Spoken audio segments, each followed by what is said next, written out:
that we are online. As soon Are as we I get, streaming? I'm working on it, getting us going right now. Okay, yes, we're live. Yeah, I was making a joke. I Okay, was making a reference as the hip and happening kids call it. I didn't do it. Unless you can prove it. I probably could prove it, but it would take too long, and I'm not interested enough in trying to. okay, well, I guess talk amongst yourselves. I'm doing the link bomb. All right, banter, banter, banter, banter, happy times, banter, banter. Hello, everyone. Oh yeah. I have. I don't know if I mentioned this story before, but a teacher of mine told me this story about getting a bunch of Americans wasted. If you want me to share. Might as well. So I had a teacher for my database class. Also, here's the token. All right.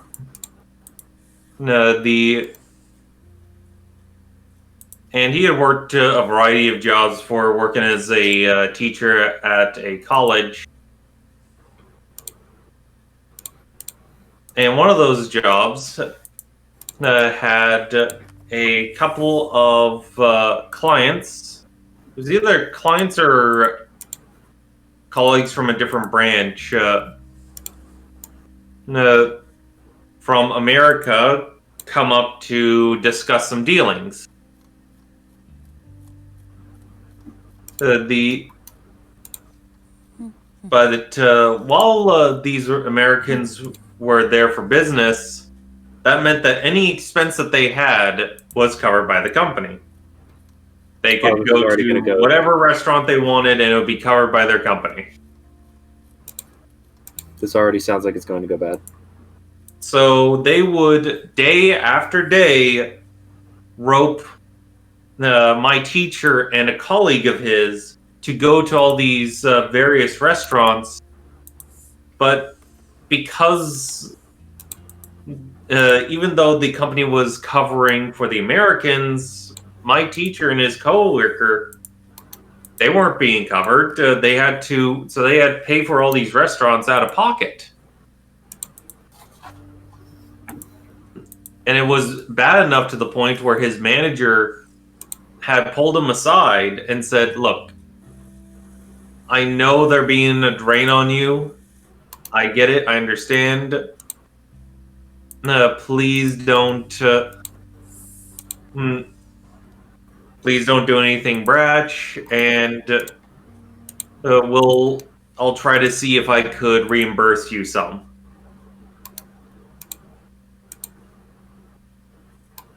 But those Americans were still going to be there for at least another week. So my teacher then hatched a bit of a plan. They went over to Gatineau, to this one restaurant with the Americans. And when the Americans asked what was the beer special that they had there, my teacher recommended a certain one, and they ordered and had drinks. The catch is, the Americans were used to the piss water that you commonly have, where it's about like less than 5%, 2.5, 3.5%. I'm not saying all your beer is like that, but a lot of it is. A lot of it is. And these were 12% beers that they had ordered at this restaurant.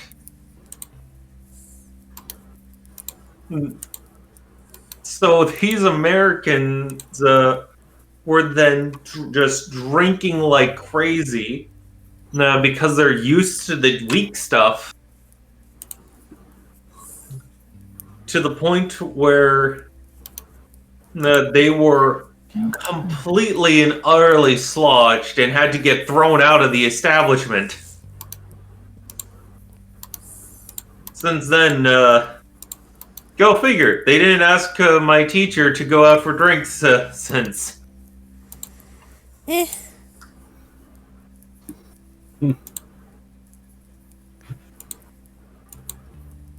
The one's of hubristic irony. All right. Well, since that out of the way, and since we're back, Ash, do you want to address the lack of some things, or? Might as well. There's not really much to be said about it. Going forward, we are no longer going to be playing with Andy. For personal reasons, they have elected to leave the game for their own personal comfort, and none of us are going to argue that for them. Mm-hmm. So we're just going to continue on with the story as it were.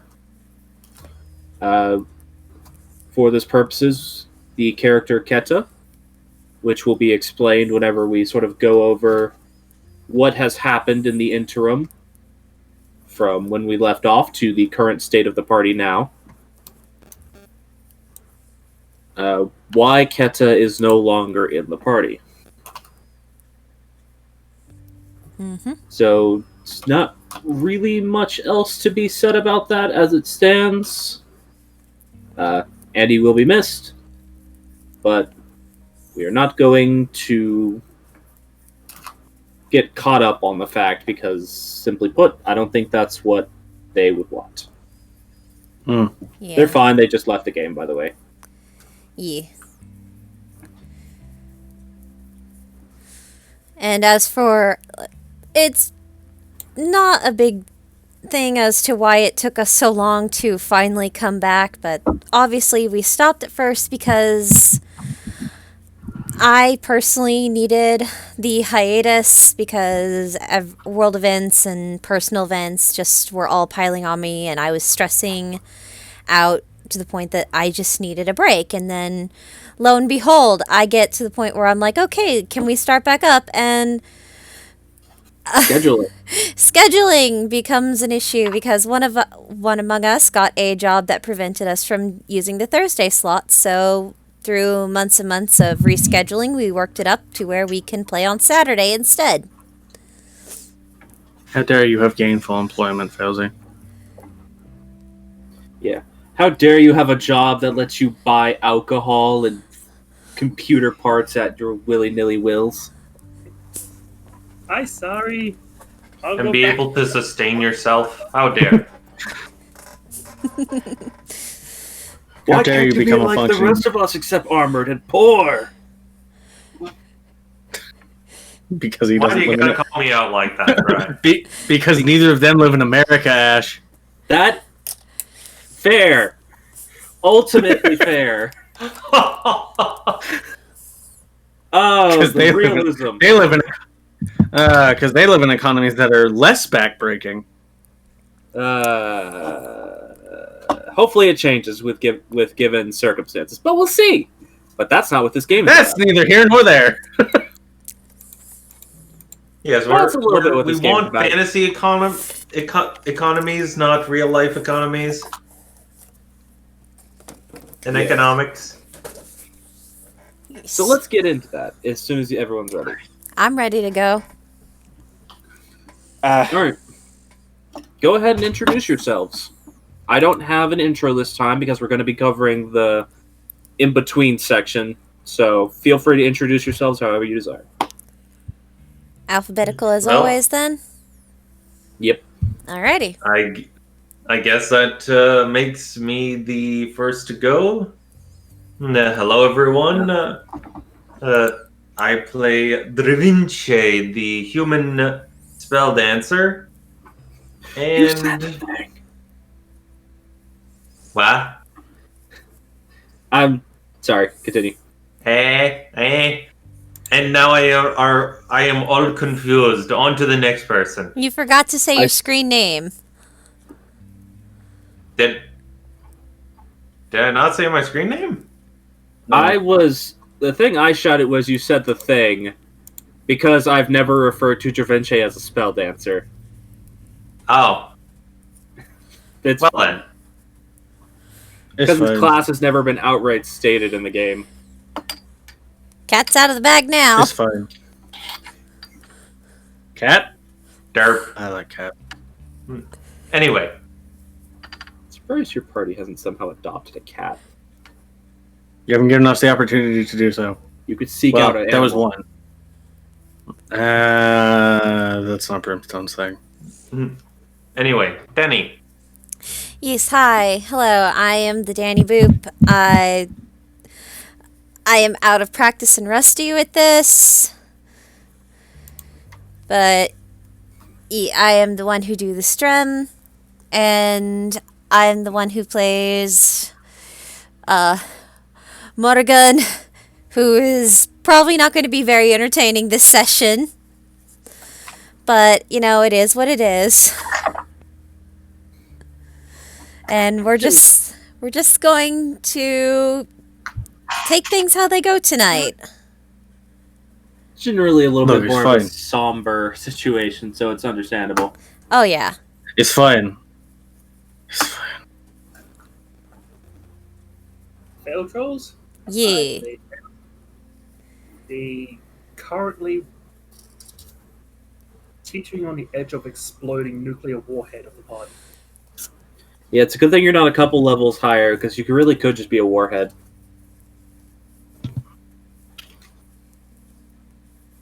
Fine. What? Oh, there goes. Final Flash! Boom. Right. It's your turn. Ah, it's me. Why? Because it's you.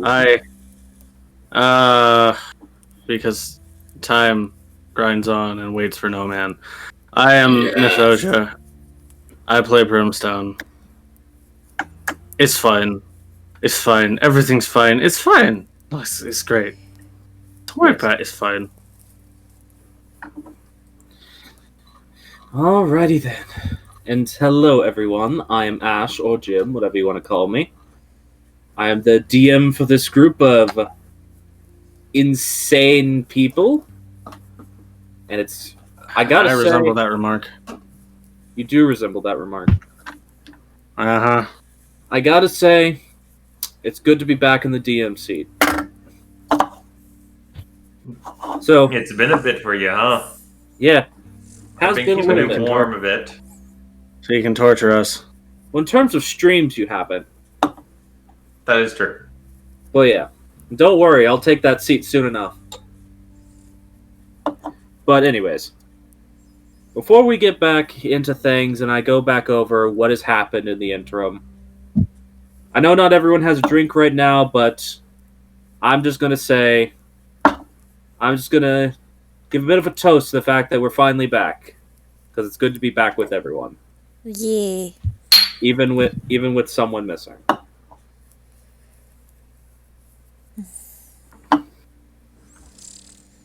Should it be concerning I had enough beer bottles to just sitting on my desk to do that? I mean, I have a wine goblet and bottle sitting on my desk. I mean, you only really need 2, so no. I have a wine goblet sitting on my desk for no reason other than aesthetic purposes. I don't put liquid in it. It just sits there. Its job I is guess to it's look fair. pretty. I do occasionally drink out of it, but I haven't done so in a while. It's all fancy. It's like press molded glass. It's nice. Nice. It's like got a little bit of lead glass so the glass turns purple. It's nice. As long as you're not eating it. I'm not eating it. It's also on the outside of the glass. My point still stands. Put some tomatoes in there. Kill yourself. I don't think tomatoes would dissolve glass. Well, No, damn, but- Failsy. But tomatoes will draw in lead That's fair. They're very acidic. from pewter. Mm, and that's why they were considered poisonous in the Middle Ages. Fair enough. I've always All right. known tomatoes were. Tomatoes are evil. I will stop being able to breathe if I eat them raw. So, that toast aside, is everyone ready to get into things? We have a lot to cover. I guess it's fine. So, last time on the Scattered Realms, we left the party off in a rather tense and tenuous situation. Let me switch the music over to be a little bit more fit. For Roll 20, I had all of these closed. Oh no!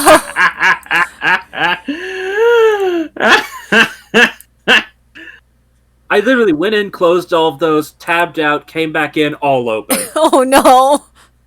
Oh no! Oof. Oof. That's hilarious. Yes. Alright.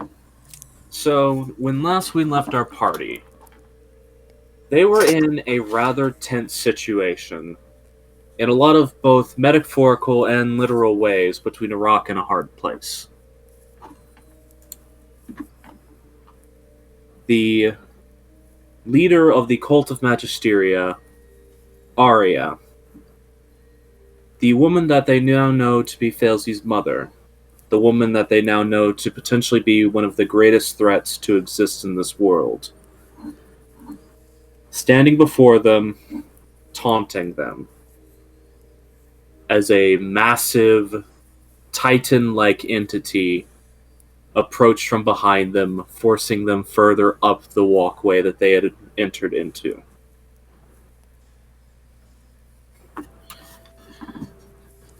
The situation was tense, but only made worse so as Arya herself began to speak to them, saying that they had played exactly into her plans, that her goal in this venture was not what they had suspected.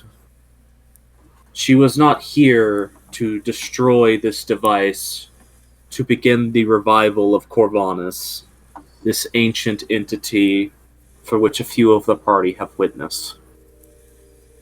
No. She was simply here to find an old friend of her father's. And on that note, and as she spoke, something was ripped from the device. A sort of arcane sigil that had been just seemingly haphazardly slapped onto the outside of it. And as it was removed, you all could feel this sort of wave flow over the room, where previously there had been like a film over top of you. That film was suddenly gone. After that moment, she proceeded to throw the small child, Sonata, over your heads and into the arms of this titan-like entity behind you, where she was simply caught, harmlessly, and began to sing, oddly enough. The situation, confusing as it was, Arya continued to explain that whilst moving around the party through the air,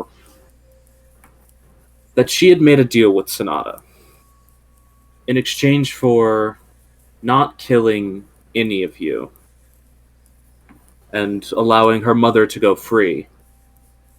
That she would agree to use the powers granted to her by her Azamar heritage, just recently awoken, to restore this mad titan's mind to it. Much as the same voice had been once used to quell the rage of Corvanus in the once great war.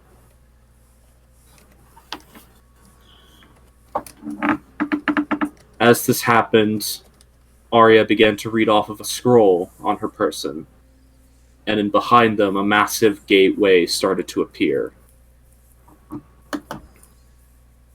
She made a simple command, the child was thrown yet again, now returned to her mother, as this mad titan charged the party before really giving them a chance to properly respond, wrenching the floating device that was not quite attached to the back of the regalia piloted by Brimstone, wrenching the device that was currently holding Keta within it away from the regalias in total.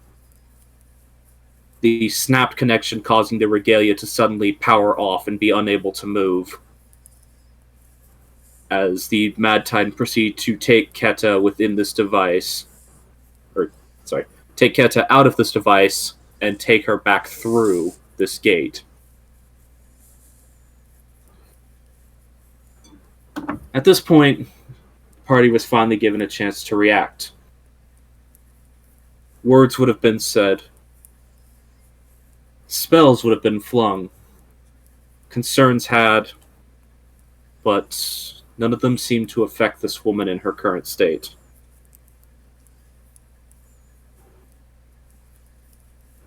Though she said before going that she would leave you with something to remember her by.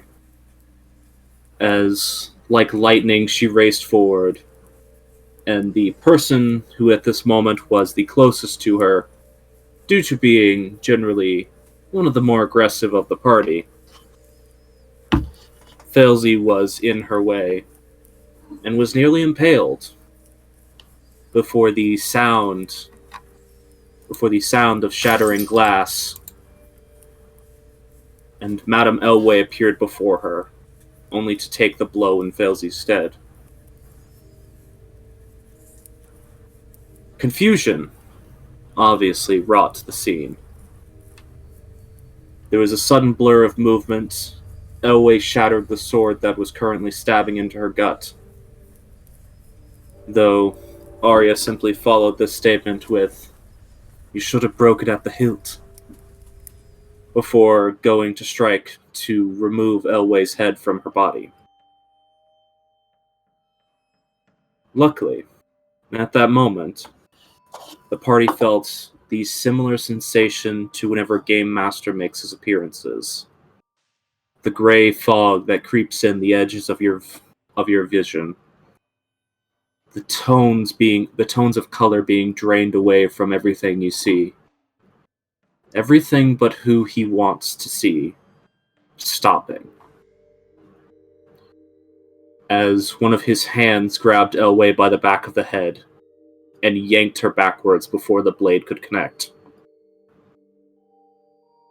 His presence, and something that Arya saw in this last second, seemed to distract her for long enough for Elway, with all of her own Titan-like strength, to punch the woman back through her own gateway, causing it to close.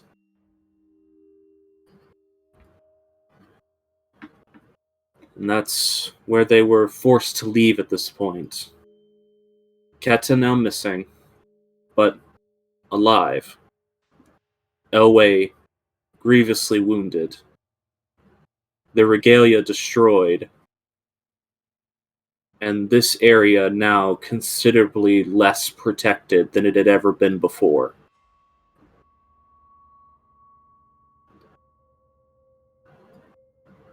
We pick back up as the party is now making their way through the front gateway of the Emerald Bastion, the actual capital of the continent of Graynham. What has happened in the interim is up for them to tell if they so desire.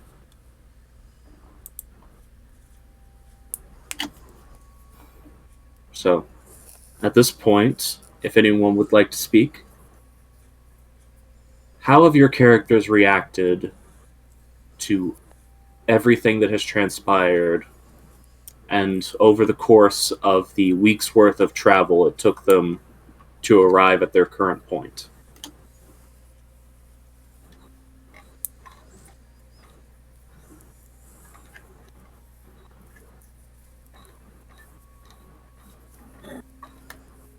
Da Vinci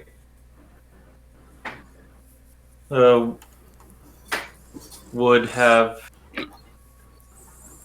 at first tried to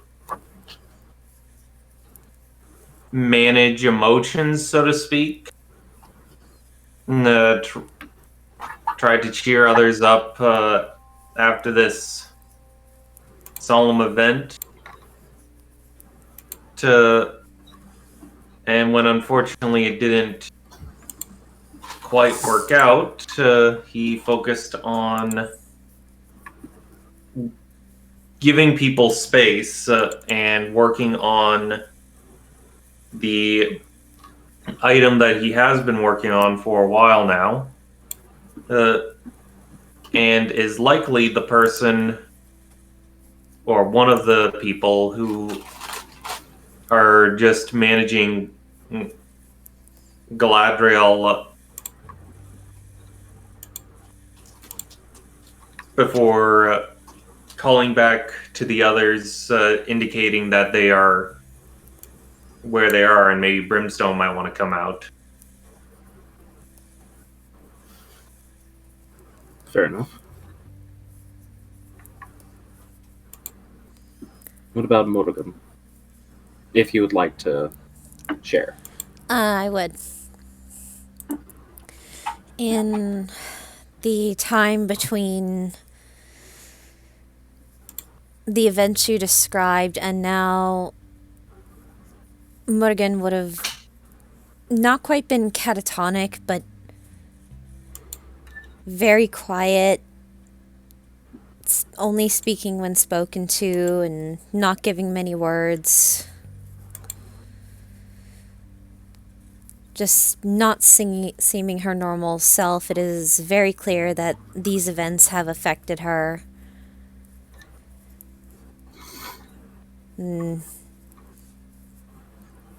Assuming that Cadence and Sonata are with the party. If you all would have wanted them to come with you, then they would have come with you. There would have been some debate about whether or not they should stay or if they should go, given the situation. But Cadence would have agreed to come with you if you so desired. Fails, he would have insisted. Fair enough. So would Da Vinci. Yeah, I think everybody probably would have. What about Leono? He was essentially part of that traveling. Okay. So we have all three traveling with us. Yeah, the cart's getting a little crowded, even with its large internal space. I mean, we could leave them at the Bastion. It's under the protection of a deity.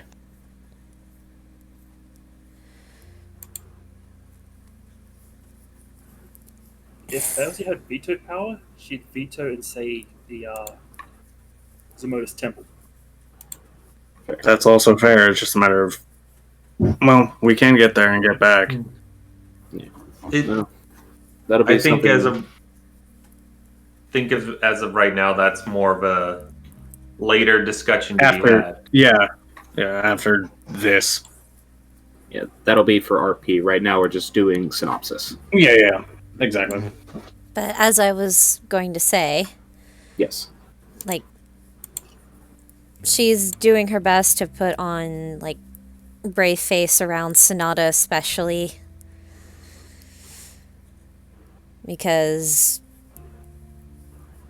anybody who would pay attention to how she's acting would see that she feels like an utter failure right now, and the only good that came out of this was getting Sonata out with her mother out of Failhaven.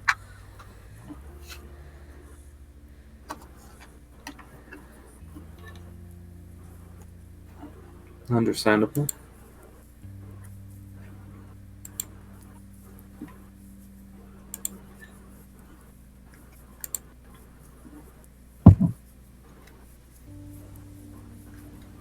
So, yeah, that's it for Mulligan. All right. How about you, Faisley? I know Failsy, as a character, is definitely reactive. With the party, Fails would be trying to keep a smile on her face, but it's only to disguise her unending rage. And at times she'll just step behind a large hill and everyone will just hear explosions happen.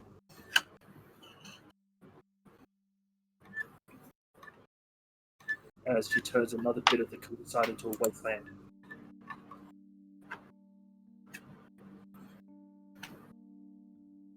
A small bit. With a Little couple of cracks. Just some acid.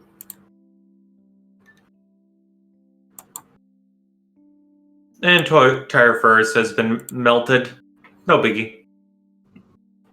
It'll regrow. Other than that, she'd try and comfort her family and unconsciously lay on thick how evil Mum is. Start the propaganda, yo.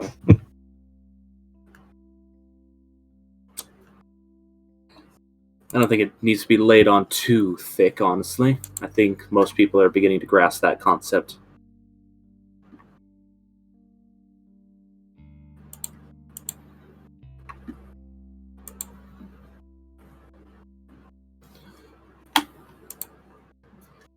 And Is that all?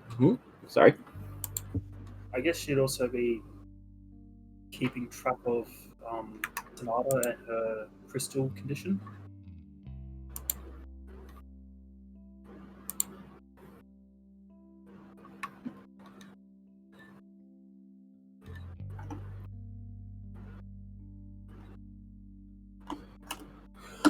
Alright.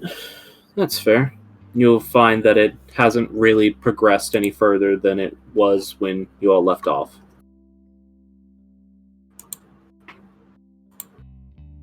But fair enough. How about Brimstone?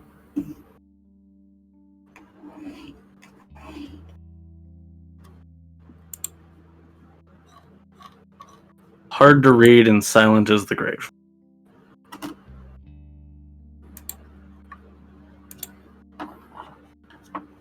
That's about it.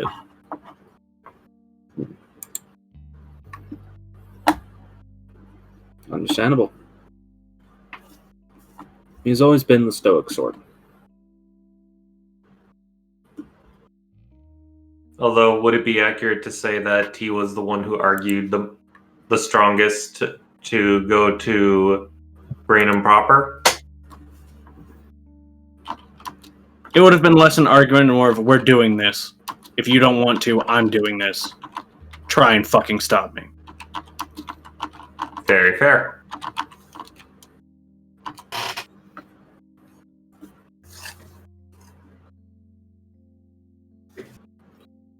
Understandable. He has a lot of stake in the current situation, after all. Mm-hmm. Alright, so that brings us to the current juncture. Due to the vessel of which you arrive in, you are, without question, ushered through the gates. After all, you are currently being driven by one of Graynham's personal stock.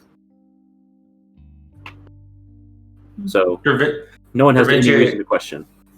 Yes, Da Vinci at this point would have switched out from hobo and actually put on the blue outfit that he got at the Emerald Plateau, so he actually looks fancy and proper. Fair enough.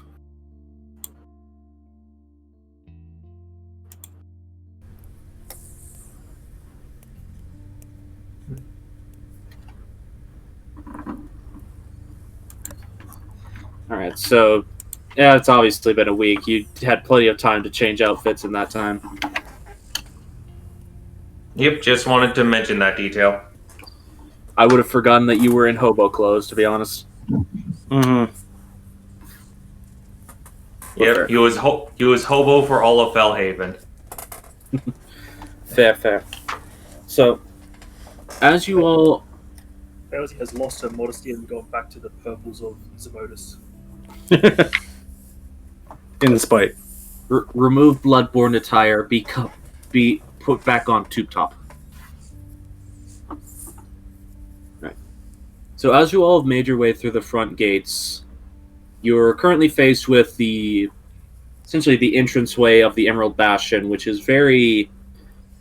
It sort of starts off as the barracks, is what you see immediately as you're entering through. Basically, on both sides of the beginning of the sort of main street that lead into the Emerald Bastion, there are barracks on either side of the front entrance.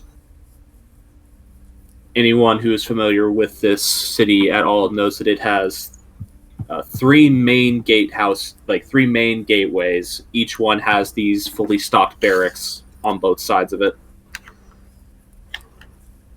Because for reasons that are pretty easy to understand, given the current state of affairs of the world, the main capital of humanity probably keeps a pretty big standing guard in its actual capital.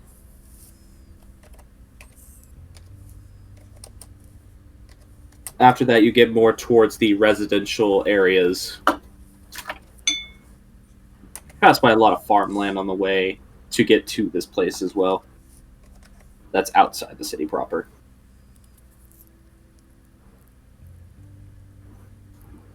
I think the only person in the party who has actually been to Graynham proper before is Brimstone. Yeah, Yeah. that makes sense. Which is why Da Vinci would have called him to kind of come out to the top, take the reins, show them where to go. Mm-hmm. Yeah. So you would be aware that not quite in the center of the city itself, but sort of offset towards what would be the southward wall, there is a man-made construction that is an elevated platform, so that so people on this station can actually see over the walls of Graynham. Mm-hmm. But you would actually be able to guide them towards the citadel that is the Citadel. You'd actually be able to guide them towards what is actually known as the Emerald Bastion. Right. Named as such, as all of you will notice as you're growing closer, because the walls of this large castle-like construction appear to actually be made of crystalline emerald at a glance. Like, it stands out like crazy on the morning sun. Or by this point, it would be sort of mid-afternoon sun. But any who are inclined to do so could imagine that this place, when it's actually at high noon, it would just be glittering like crazy.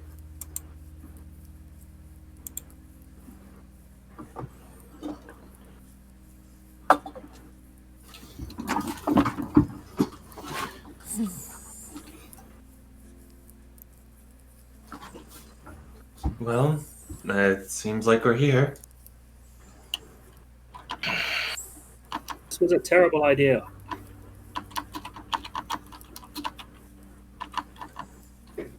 Then you're free to not come in.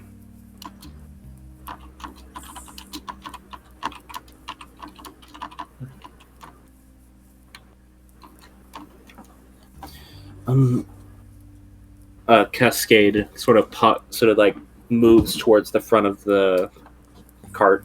You mean Cadence? For some reason, I want to call her Cascade. Even though in my notes she's written as Cadence, at no point she's ever been called Cascade. But my brain wants to autofill in that word. Yeah, I don't know, man. I'm not good with brain thoughts. But yes, Cadence moves towards the front of the cart. Are we soon to arrive at this location you were telling us about, Sir Brimstone?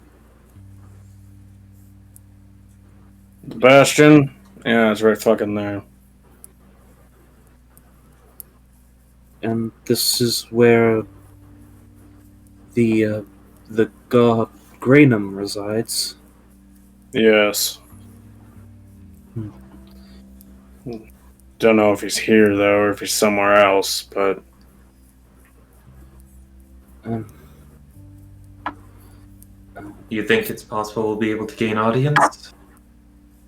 we damn well better be. oh, second that.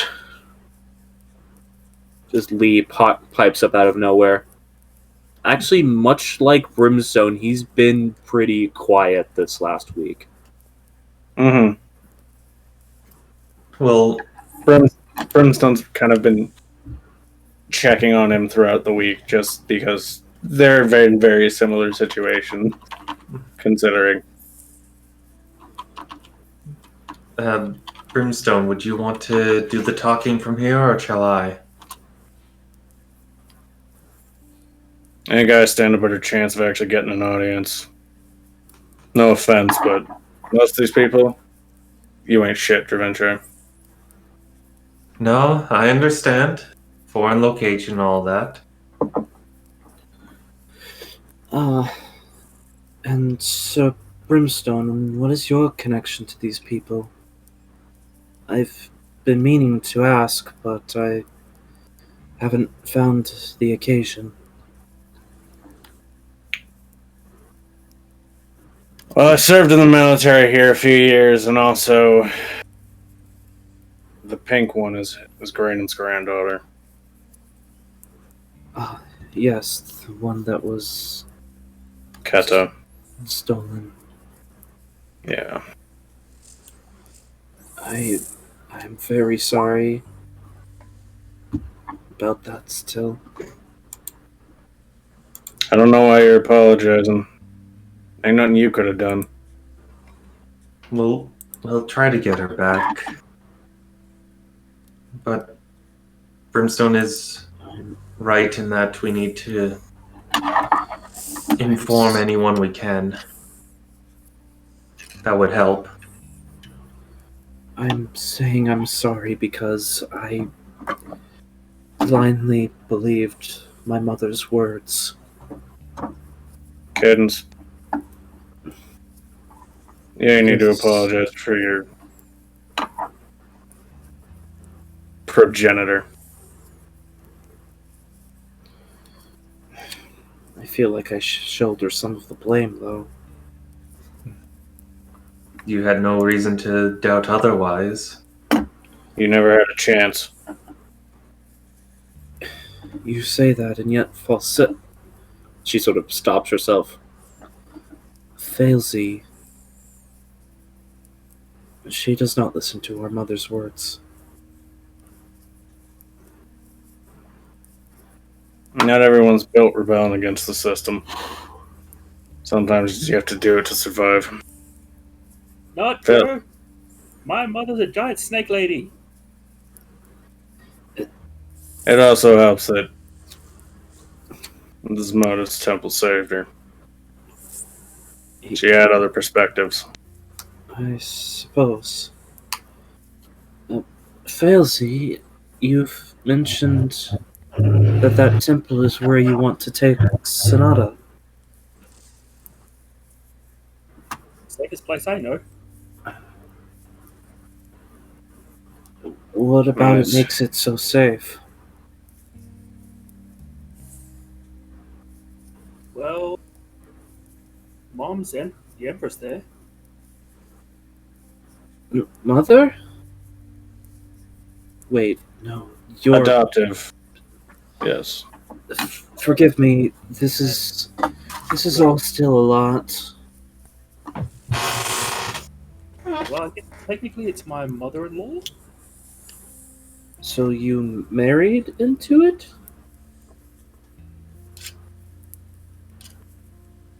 Think it's a little bit of a yes and no situation there.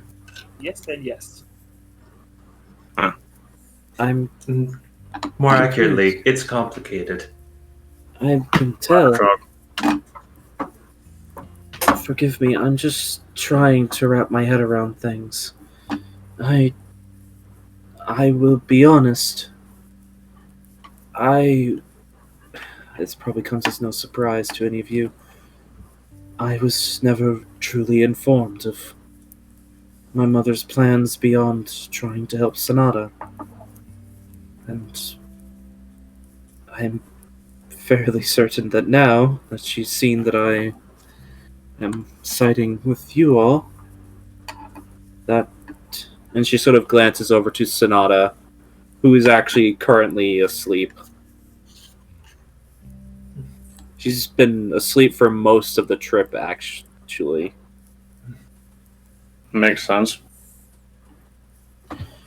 I'm certain that if it were not for the deal she made, that my mother would have struck me down where I stood there.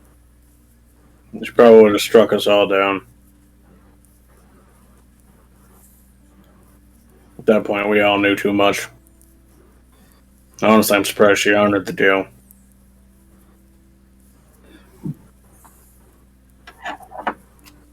I feel like my mother, for as much as you all have opinions of her, is nothing if not honorable to her own word.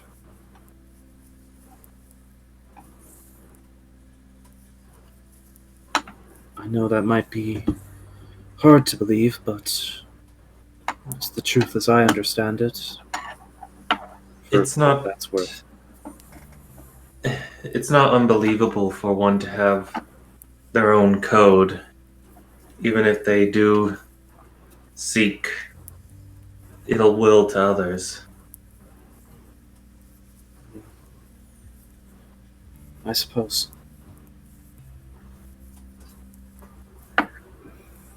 And don't punish yourself. You're still learning. There's a whole world to learn. A whole world of different perspectives to learn. Before a week ago, I've never been outside those walls. Yup.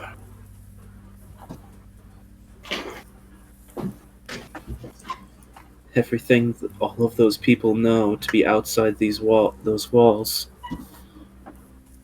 is to be hardship and insanity. Maybe, but we make do. I suppose.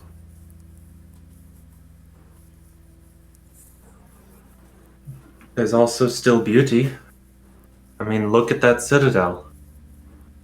Wouldn't see anything like that back in Fellhaven.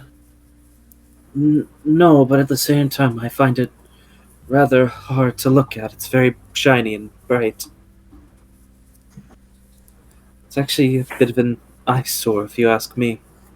It's an ungodly abomination. Camera just pans over to the Emerald Bastion as it just twinkles in the midday light,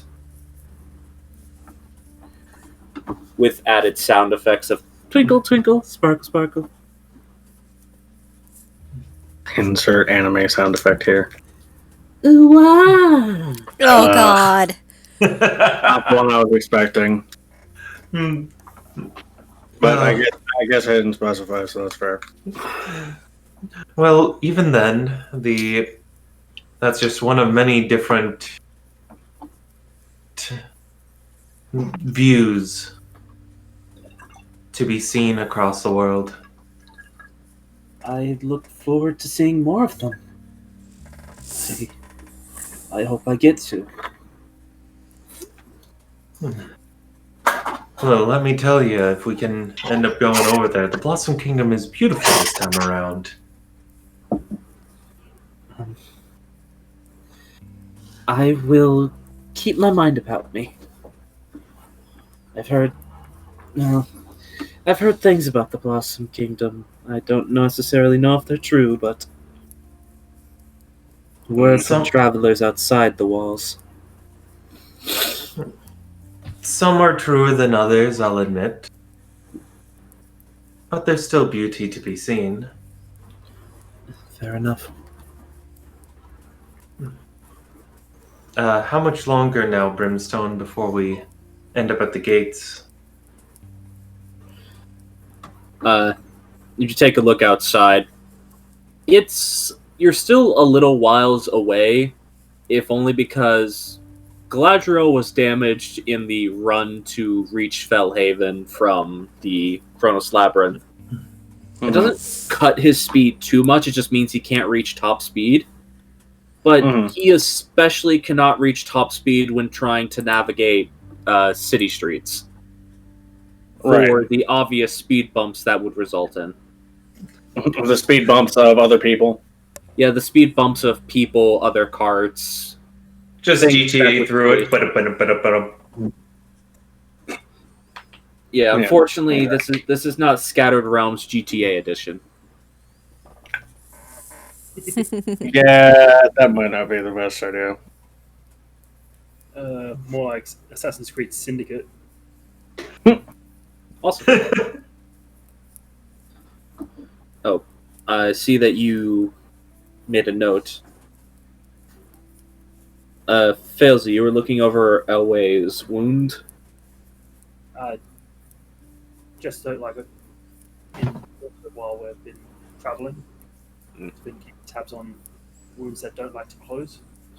Yes, just so this is a note that is on stream because I don't think I said it in the breakdown. Much as you saw it when it first happened, the wound has not changed. It has not begun to fester like one would expect an open wound to after so long, but it has also not made any signs of healing. And occasionally, especially whenever Elway tries to move at all, you'll see this sort of thin black mist rise out of it. It will result in her pretty much immediately ceasing movement. Did we pick up the sword, or did the sword was left behind. Yeah, because once I assume you all would have picked it up because it was broken. Yeah. But in its current state, the blade has been shattered. There's still a small portion of it attached to the actual handle, but the majority of the blade itself has been shattered. And you had also mentioned, not in the recap, but we are aware there being a connection to the Blossom Kingdom that was potentially made there. Yes, there is some magic about it that is reminiscent to magic Dervinche would have seen in the Blossom Kingdom.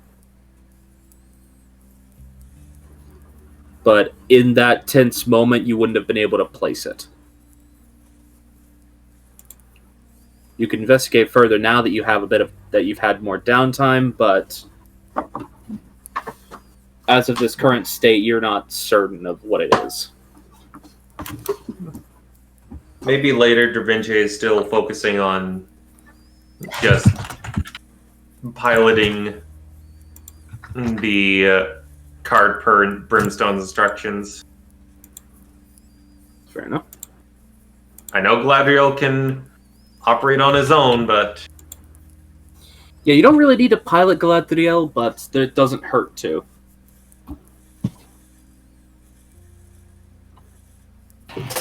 Part of it is just for show, so to speak. Fair enough. Modagun. Mm-hmm. What are you doing as they're having this conversation and you've entered the actual Emerald Bastion's, citadel type wall? Just kind of watching the conversation go on, keeping to herself because she really doesn't have anything to input. She's never been here before, and just everything that's going on, she doesn't know what to do. Fair enough. Would it be safe to assume that Modagun would probably be sort of staying near Sonata? If Sonata wants to be near her, doesn't mind it, she would be just to kind of be like, big sister comforting younger sister even when they're both feeling like crap. Yeah. as of this current juncture, Sonata is actually like just asleep on the couch in the cart. As I mentioned it before, but probably due to the high amounts of stress she was in before you all arrived in Fellhaven, she's been asleep most of this week, only really rousing to eat and drink, and occasionally stretch her legs, but otherwise she's just been trying to catch up on rest. Yeah, which is completely understandable. Yeah. Just anytime Cadence would want a break from looking after Sonata, Morgan would just silently volunteer to, take over. So if Cadence wants a break, she can have a break.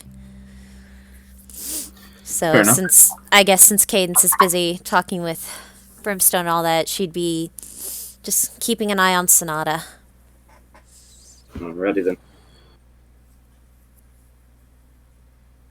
Yeah, I'm just trying to get an idea of where everyone is currently positioned.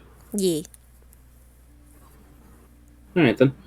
So, time sort of just winds on as you all continue to have this conversation.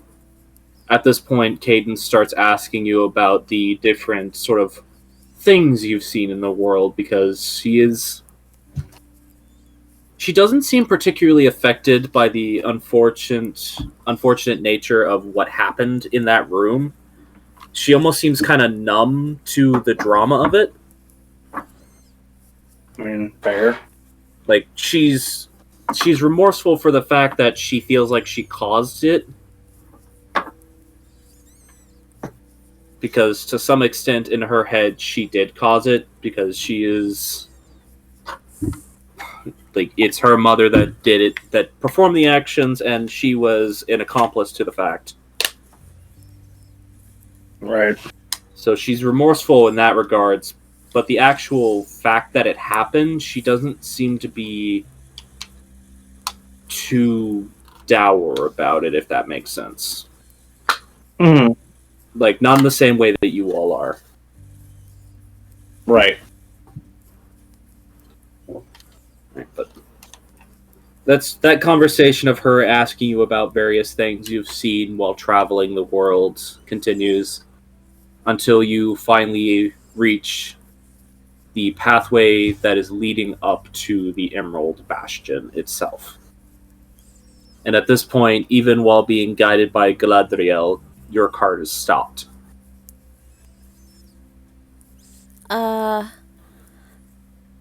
Just like, this feels like a good spot where we could stop and have a bio break real fast.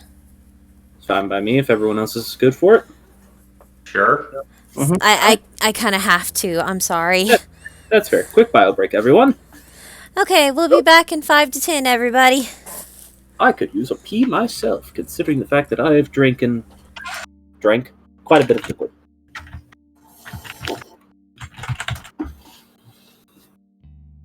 Remember, everyone, hydration is important if you don't want to die. If you do want to die, then hydration is still important because it lets you die a more victorious way.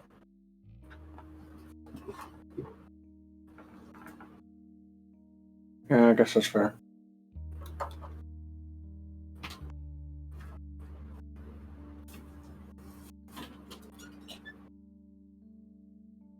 So who has the sword at the moment? Probably you. Okay. I don't think anyone else would have wanted to pick it up. I think, Brimstone's not touching the fucking thing. yeah, I think the only two people who are willing to touch it are Da Vinci and Failsy. I was just there thinking, I am going to ram this down her throat. I'm going to get this remade better than ever, just so I can specifically stab her with it.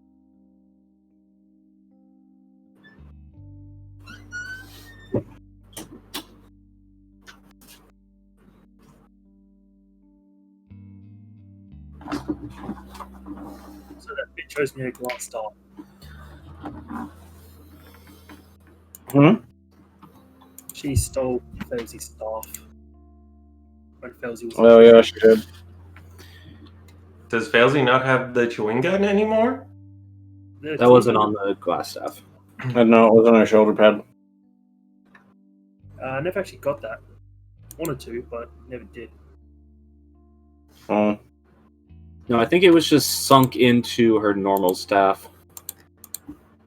I can't remember. Her Zemodus apprentice staff.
So I know we haven't done a ton yet, but how is everyone feeling being back in the boots? It's weird how I couldn't like actively recall how to do Brimstone's voice, but as soon as I actually have to do it, I can do it. That's Just like like, 90% of my character voices. Mm-hmm. It's weird to. The only thing that's weird for me is being Da Vinci and actually shutting up because it's a somber time and he knows that he shouldn't be speaking. I don't want to be rude, but there's something so funny about hearing that come out of your mouth. I know. I talk way too much.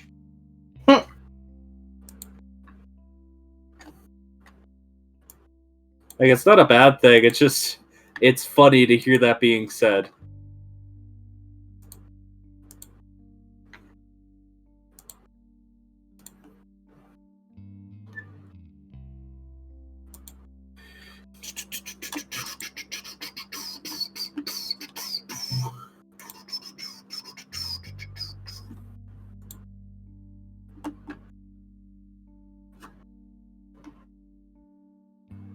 Do do do do do do do.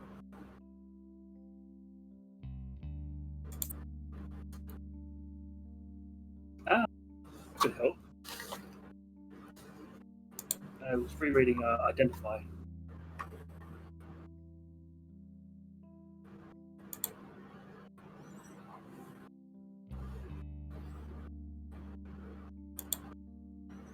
Cast on creatures to find out if spells are affecting them. Yeah. Spells you would be looking for. Why isn't this wound closing? Your wound heals everything.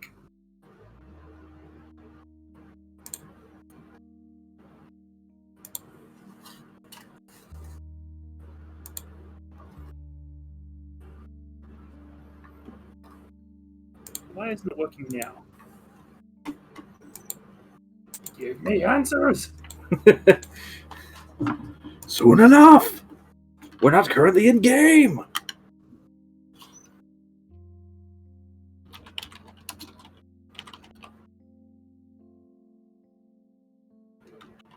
Also, I found out where the that last Typhon log in Anvil is. It's kind of off topic, but fair enough. Oh, you kids playing Borderlands? I love Yes. Borderlands. Yeah, we fucking walked past it 3 times. Not surprised. What?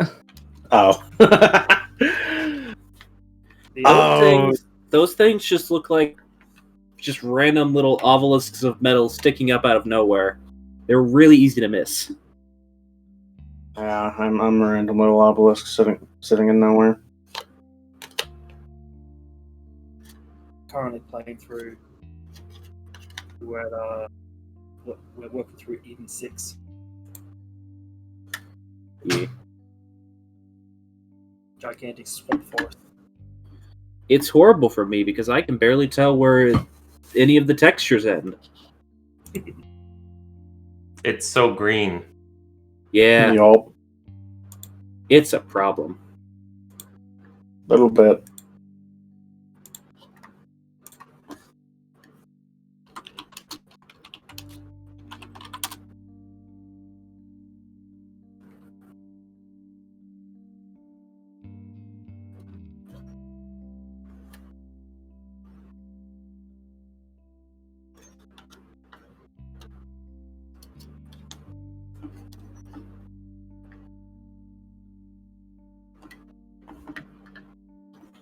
Yeah, Ashley's playing the big buff lady, and I'm playing as the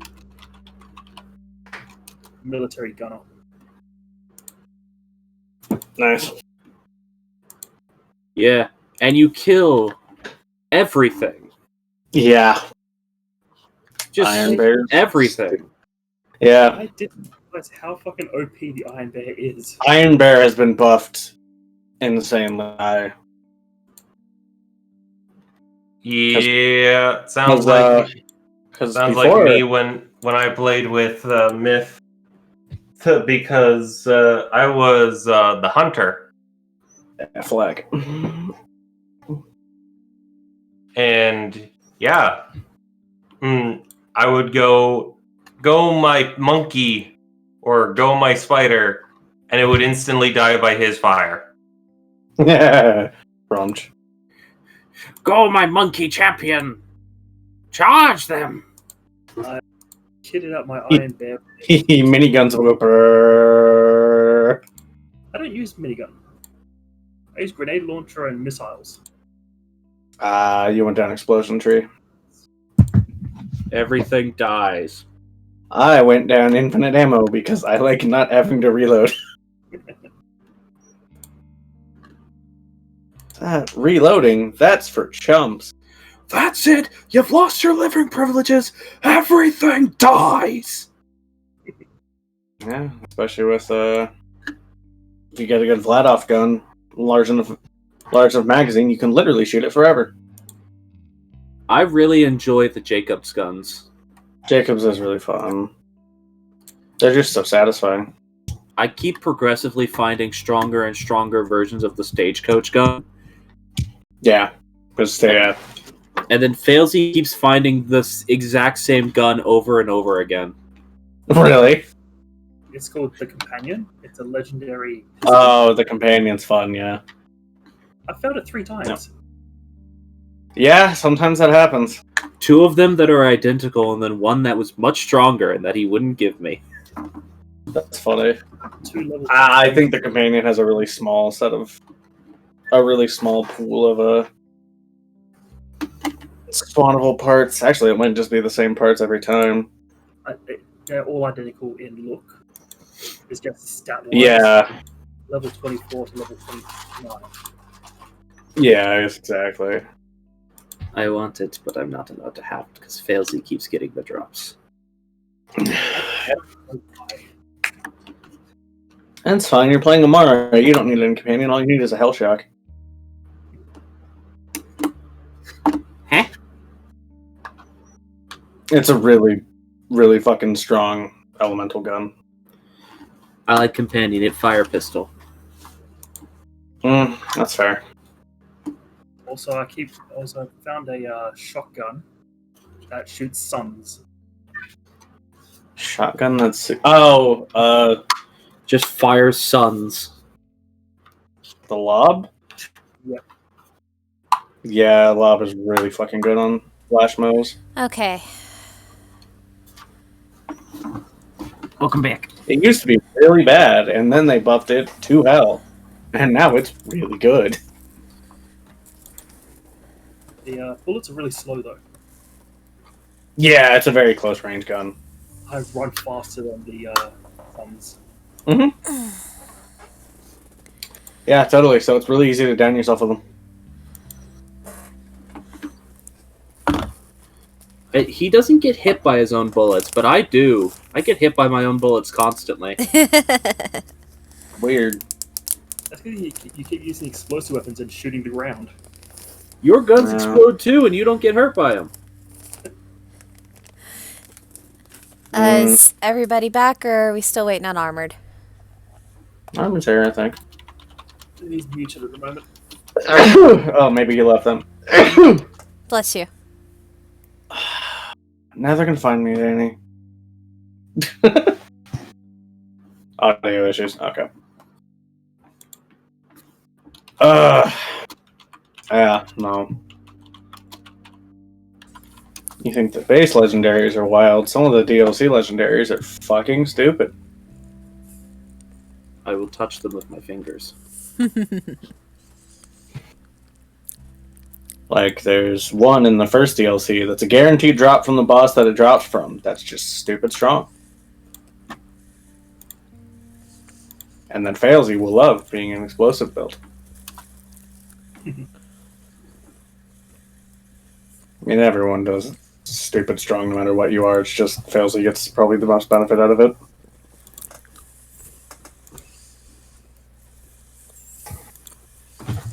Yeah, I've gotten to the point where now my bullets just randomly explode. Yeah, short fuse. 20% chance of splash damage. I think I'm going to splash into Gunner. So I can The the green tree. Just so I can add the DACA pod onto the back of the Iron Bear. Mm-hmm. Okay, I'm back. Sorry about that. My headphones just decided not to work. No worries. Weird. He's fine. We were just talking about Borderlands. As you do. He's fine. Now people are back, we can talk about the pending wanton murder.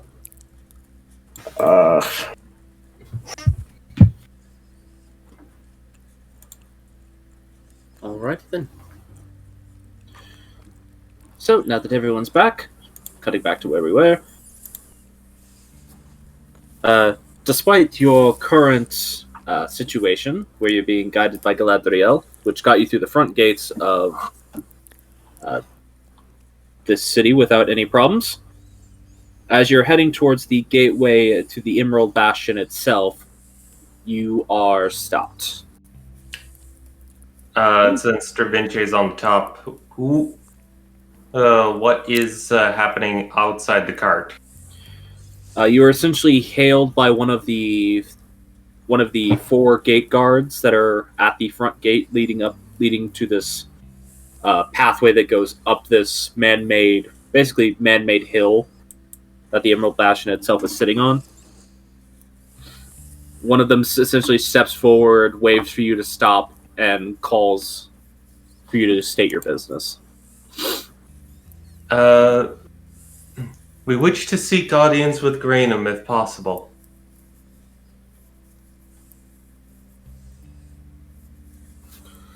I'd like to know who you are to be able to ask for this. My name is Vinci Lastran, a traveling entertainer, and in the cart, there's someone of close relation to Grainham, and Da Vinci is going to kind of get Brimstone to come out. Oh, I assume Brimstone was also already out. I mean, the front door, But, okay. the front door of the car was open, so you could have seen pretty easily. Yeah. Adorax Calavius. I have important news for Grainham regarding a member of his family.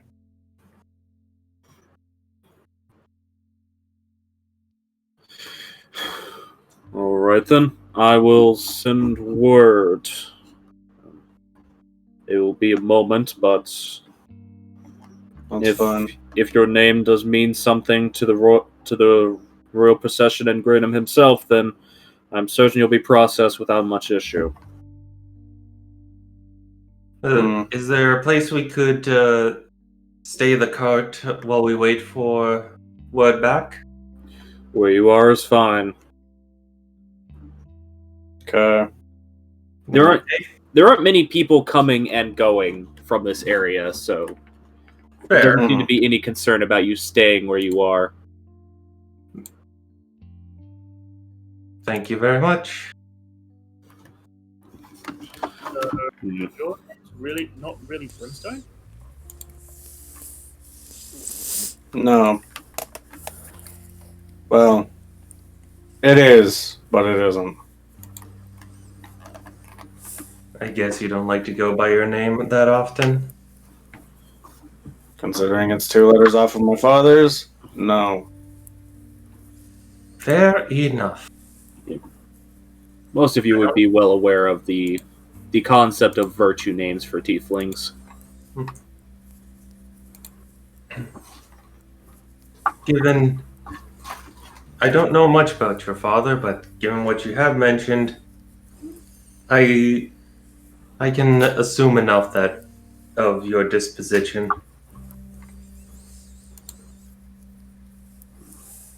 Mm-hmm.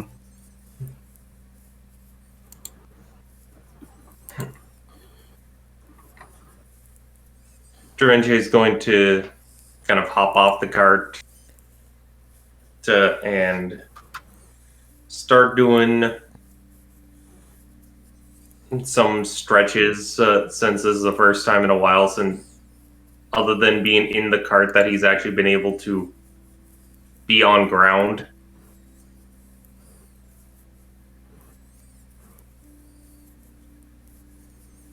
I don't know if we should all go in.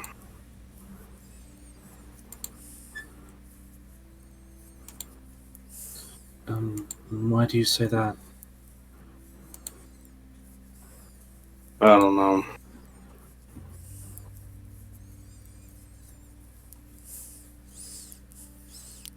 Probably for the first time that you guys have heard in a week, Morrigan's actually speaking up without being spoken to first, just very quietly. She's gonna just say, "Oh my gosh, should go in then."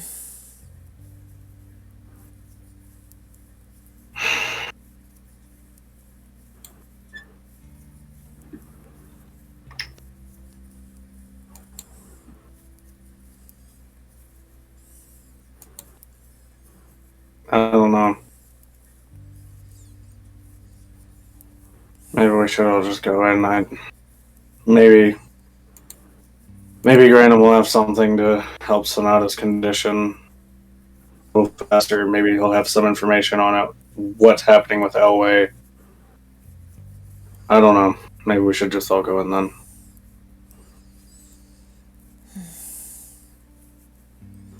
I don't know why I said that.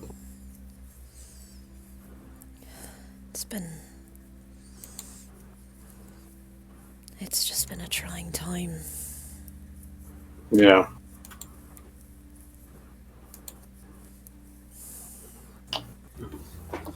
Yeah. Understandable.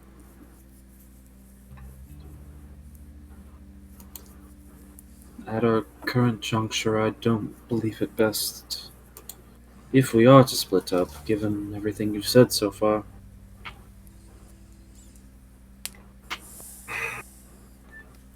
I mean, eventually I think we're going to have to end up dropping the 2 of you and Sonata off.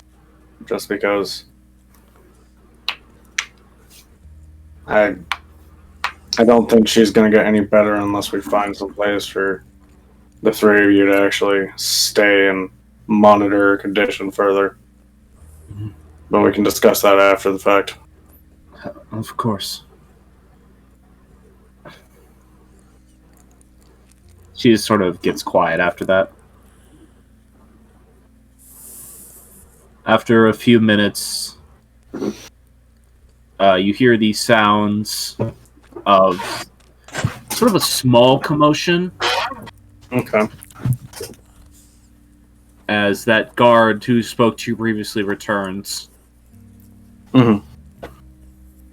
And what's the word?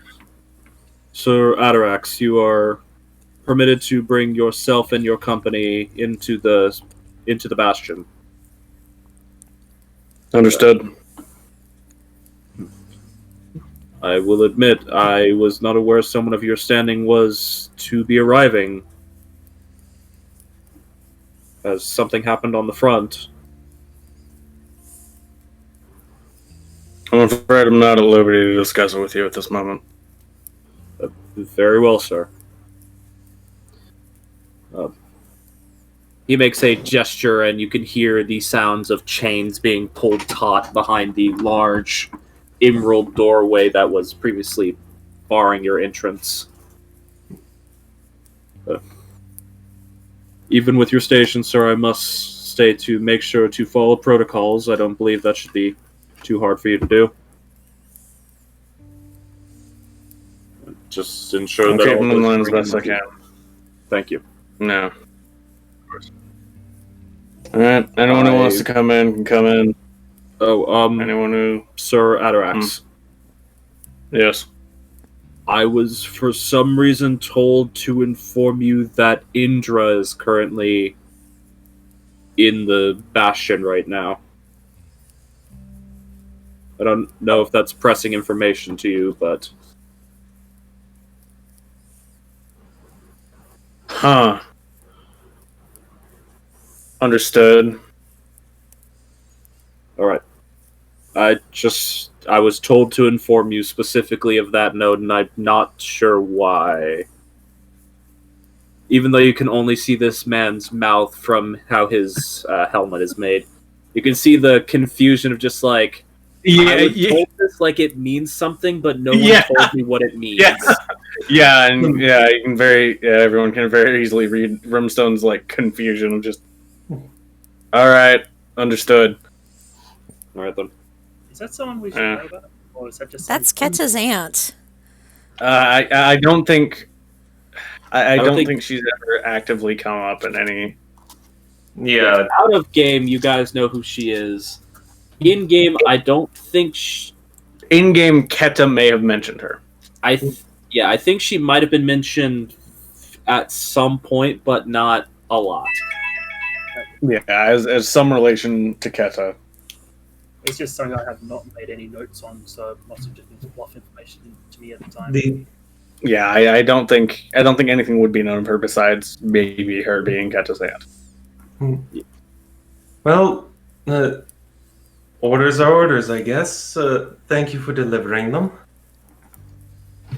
Of course. You actually notice this guard looks at you, Dravinche, and there's like a moment of recognition. Of course.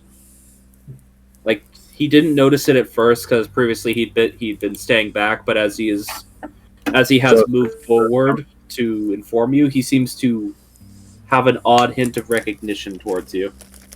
I'm sorry, is there something on my suit?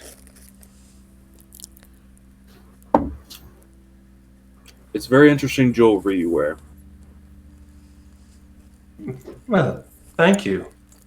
Da Vinci is going to climb onto the cart to give the guard a nod and have Galadriel enter into the building or in through the gate. Go through the gate.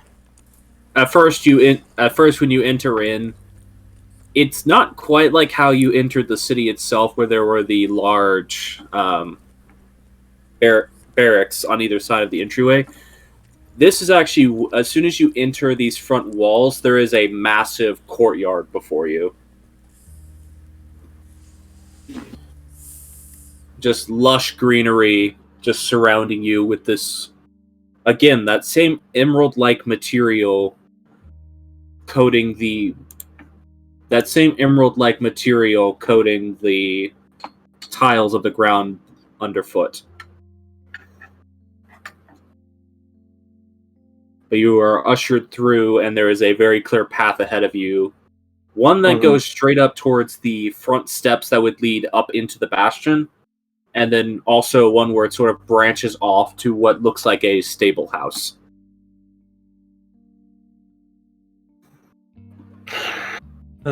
Brimstone, it's up to you. Do you want us to park at the front entrance and all enter, or do you want us to park at the stables? Take her to the stables. If we're gonna follow protocol, we better follow it to the letter, just in case. Certainly. What is protocol in this location? You Don't would be listen aware. to close on. Don't listen to close on conversations you're in a part of. Don't look in places you're not supposed to be going. Don't be an asshole. It's fair. Common sense shit. That's not common sense at all. Understood.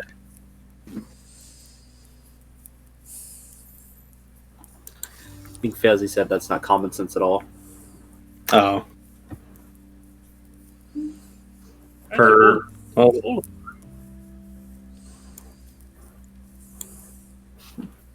per Brimstone's instructions, Da Vinci is going to instruct Galadriel to go to the stables. He just happily trots his way. Clearly knows where he's going. He's been here before. Yeah, so he trots his way over towards the stable houses and actually gets the cart properly into position, which revolves around him turning it around and actually backing it into the stable. Alright. Anybody who wants to come can come along. If you don't want to, just stay here. For the moment, I think I'll stay with Sonata. Alright. I should probably go with the rest of the party, so I can see that you have a connection with her. Don't worry, I can keep an eye on her. I should hope so. You're her mother. Like, clearly Morgan's trying to, be friendly and make a joke, but it may not be landing right now. From how you look at her, I feel as though she has a second one. I'd say more a big sister, but... Well, didn't think I'd be adopting, but we'll cross that road when we get to it. Yeah. I wish this could have gone differently. In hindsight, I do as well. I'll be back shortly. Yes, be safe. All of you be safe. You as well. Don't worry, I'll be back very soon. Alright then, Failsy. I guess I'll hold down the fort with the big, beefy green man and the bleeding elf lady. Don't worry, this isn't a hostile place. I don't think it is. I just feel very in over my head. Just get some rest, and we should be back soon. Alright. Da Vinci is going to hop off from the cart, give Galadriel a pat, and speak in Elven. You put in a lot of hard work. Get some rest, and is there anything I can get you while we're here? No, honestly, I will be perfectly alright. I am looking forward to being able to graze upon these grasses again.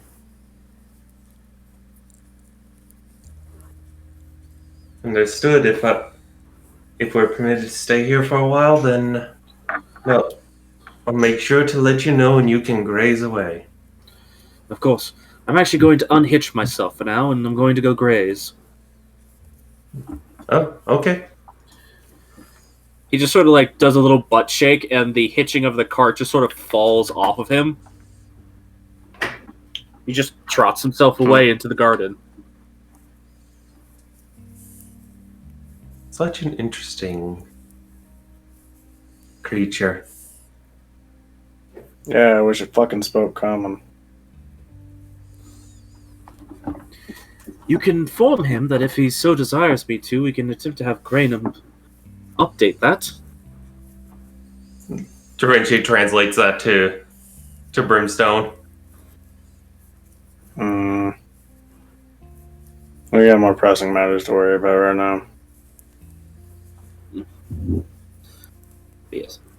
You notice as he trots away, you actually see in the distance there are more things that look very similar to Galadriel walking about the gardens as well. Some of them larger, some of them smaller, but all of them being very similar of that strange rune-encrusted animal. And Da Vinci can basically assume that all of them are like nature constructs.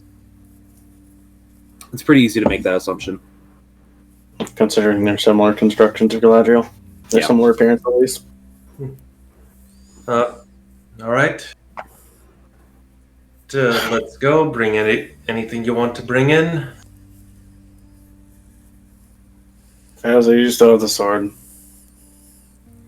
Yes, I have the hellish thing that no one wants to touch. Okay. Which, by the way, I actually realized that because I stopped having Roll20 Premium, because we stopped playing for a little while, I can no longer upload images onto Roll20 because I've exceeded the file limit. Yup, it's super stupid. No news. So I And can't I hate it. properly show the stream these images. Unfortunately.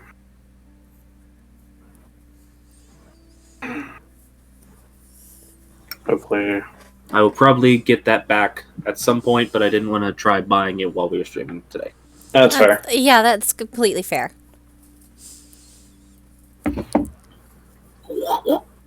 Alright, let's go. When you get to the bottom of your drink, and that's where all the alcohol is sitting for some reason.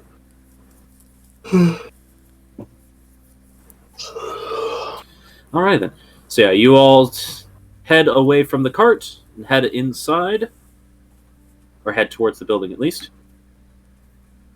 You do see various different peoples moving about the garden now that you're out of Galadriel's cart. Several scholarly-looking fellows, people that just look like scribes, advisors of sorts. Several particularly well-armed knights that the wear they are currently in reminds you of a undamaged version of what Elrond is currently wearing.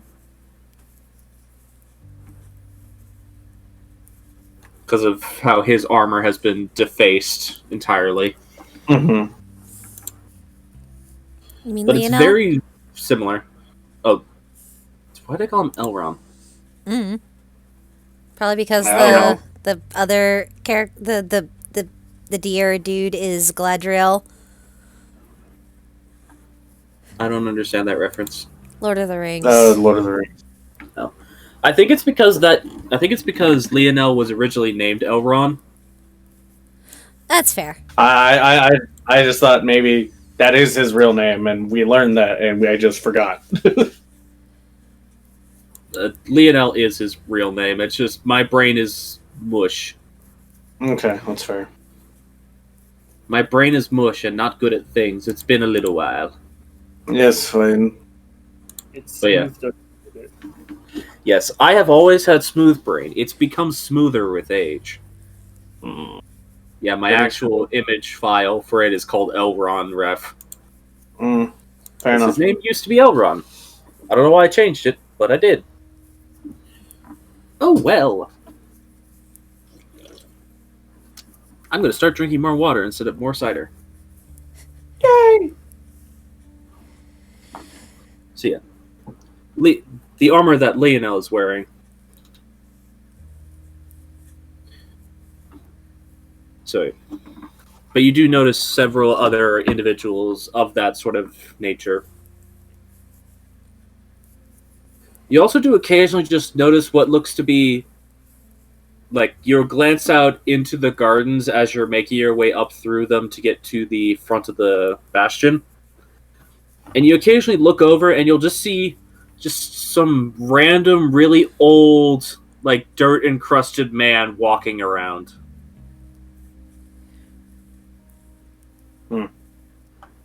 He just looks incredibly out of place next to all these like opulently and cleanly dressed people.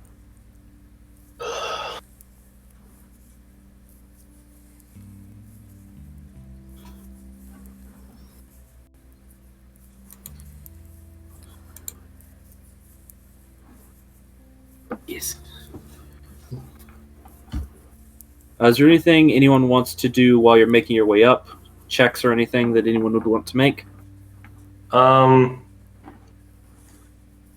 guess insights or perception check. That dirt-covered old man, because I got an idea of who that might be, but at the same time, it could just be something completely different. All right. You can make a perception check. Okay. 21. All right. At your current juncture, you look over at him. He's not like trying to stay like out of your line of sight, though he is staying off of the pathways you're following. Just at a glance, your brain immediately goes to the storybook depictions of ancient druids you're so used to seeing. Like, looks like a very stereotypic druid. Okay. I think it might be a groundskeeper of some sort.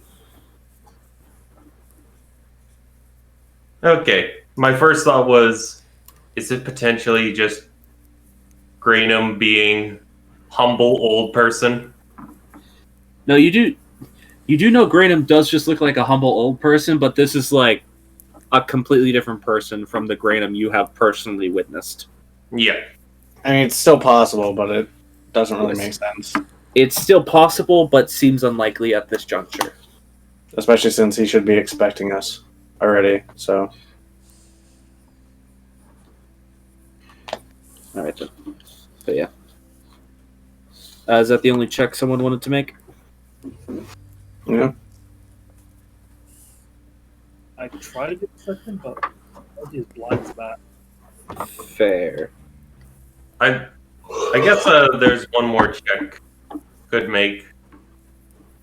What is the kind of overall feel of what's going on? What's the overall feel of our surrounding? Nervousness is Go ahead and make Or- a general insight check. okay. 14, not that great.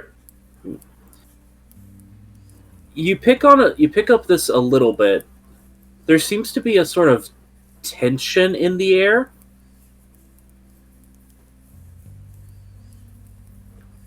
Though right now you're not really sure what's causing it in specific.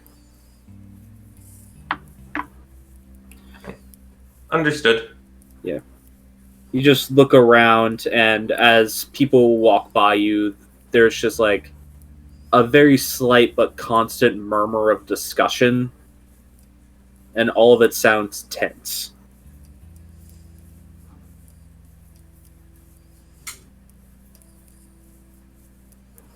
Understood. Right then. If no one else wants to do anything, then go ahead and move to y'all being able to make your way to the front of the citadel, the bastion. I don't know why I keep wanting to call it a citadel. Brain smooth. Because it is. It is and it isn't? I don't know. Yeah, I feel like citadel is like a specific description of a very specific type of building. I guess. I'm trying to not do that unless it's actually describing the type of building. Right. But yes. You all make your way to the actual front entrance where people come in. There are like these massive gateway doors that can open, but then like off to both sides of that massive gateway door, which is like 30 feet tall, by the way. Like, for whatever purpose it serves, you are uncertain. There are like normal people entrances. And you all make your way through one of those. And Brimstone, I would like for you to make a dexterity saving throw. Oh boy. Fuck, okay. Okay, 15. Alright. At almost immediately as you walk through the door, you collide with something simultaneously hard and soft, but just manage to stop yourself from falling over onto your backside. As all of you look up and just see this massive 8-foot tall woman standing in front of you. I feel like as soon as the impact just... I wasn't expecting to see you immediately inside, Indra, but hello. Hello, darling. Gotta be honest, I didn't think you'd ever be making your way back to the Bastion. Yeah. Heard you were arriving, and I had to come see what you were doing. Is this your girlfriend? No. Yeah, not for lack of trying. Da Vinci will give a bow. Yeah. Javinci, you're an active man, as it were. Mm-hmm. There's something about this woman that's immediately causing, like, the hairs on your body to stand on end. Mm-hmm. Yeah, that sort of buzzing excitement, and any of the people in the party who are attracted to the female persuasion are also sort of getting that feeling, just while in this woman's presence. Which, however it's mixing with your current state of mind, is your own to decide. Just like the idea of Brimstone not being affected by it because he's been around it for so long. Just, He probably wouldn't be. Or at least have experienced it enough to kind of ignore it. Yeah. Hello, it's a pleasure to meet you.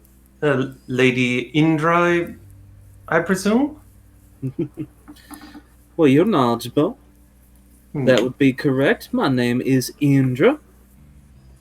My name is Da Vinci. I'm a traveling companion of Brimstone.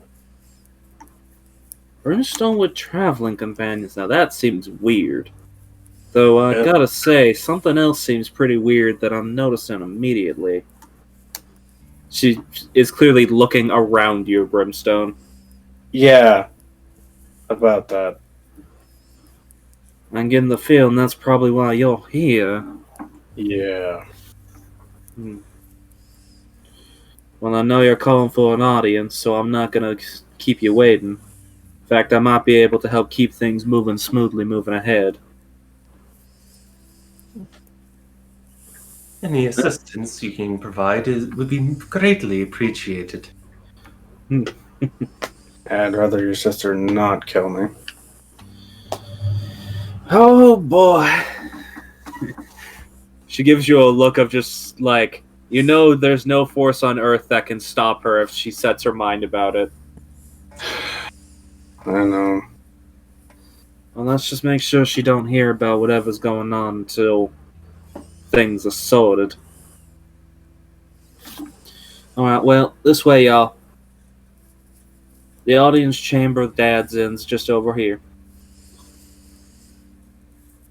I hope it's just him and not any of this. The rest. You know he can't get away from his advisors when he's in this place. He said he was trying to limit who all would keep their ears on. I hope so. Alright, well, this way. And she starts leading you through the halls. Mm-hmm. You don't have to go too far into the bastion before She just sort of stops at one of the many doorways lining the outer wall of the bastion. If you imagine like a manor house, it would be like you have this row of windows on one side, and then on the other side of the wall there are just spaced apart about 20 to 30 feet between each doorway, just a large entranceway, all of which you can assume are meeting rooms. But she just sort of stops in front of one which has probably more than the necessary amount of guards stationed in front of it. There's like 7 guards lining the wall on either side of one of these doorways.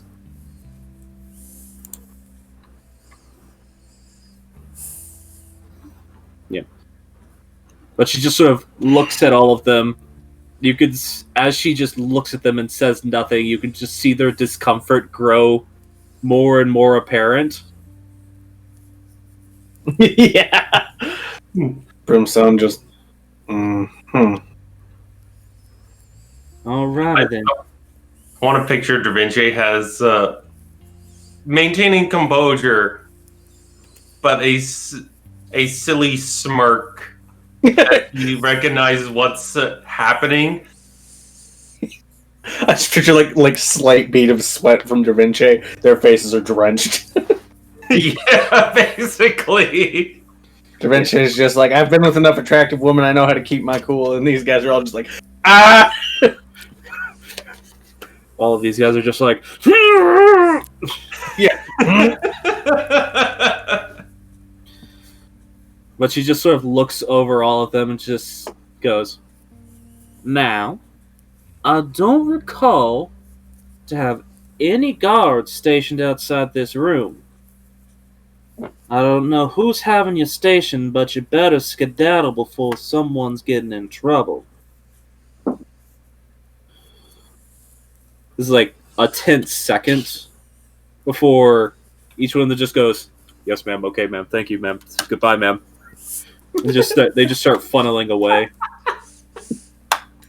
Step on me, ma'am. I mean, sorry. Yes, mommy. Yeah, like the newest recruit just has a Freudian slip there. Oh, oh my god. Yeah. That's the whole point. That's the joke. Mhm. Well, I see your influence on people hasn't waned with time. What you talking about, Brimstone? It's only getting stronger. Clearly. Still doesn't work on you, though. Not sure why. I know you're into ladies, but maybe you just don't got a libido about you. Brimstone just doesn't say anything. Of course, you're one of those silent, brooding types, so I wouldn't be surprised if it's affecting you and you'll just keep it quiet. Anyways, that's not for... No, will you? I'll find out eventually. Anyways, that's not what I'm here for. Like I said to them, they're not supposed to be listening or guarding, nor am I. This is just supposed to be for y'all and him. It's pretty specific about that. Mm-hmm. In y'all go. Yep. Thank Head you. inside. Maybe we can meet up later, but that's for another time. Da Vinci. I know you got baggy pants, darling, but keep it in them. I said for another time. She just nods and sort of steps back from the doorway. As watch... Bleeding tongue. Yeah. Fails. He just, this is another strong woman who could crush me. This is 200% my thing. I want to picture Failsy as having the same reaction as the guards, but is in the back so it's not as apparent. Does anyone remember that like stupid reaction image that is just horny grip with the guy like digging his nails into his leg? Yeah, that's Failsy right now. Just with her tongue. Just horny grip. Yeah, the subtle horny grip, just biting her lip and tongue. Just, Composure, don't say anything. You might still look smart after this. I might still have a chance. Yeah, she steps back and lets you all go ahead. The meeting room itself is very plain. There is a large central table around which there are, at this juncture, 12 seats. And at one of these seats is already set Grainum, and immediately to his left is another man that none of you recognize.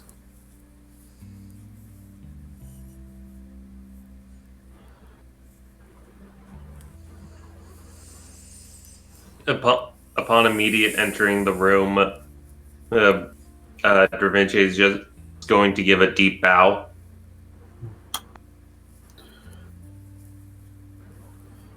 You actually watch as Grainum starts to open his mouth, but this other man suddenly starts speaking. There's no need for that. Come in, come in. You just watch as Grainum just closes his mouth.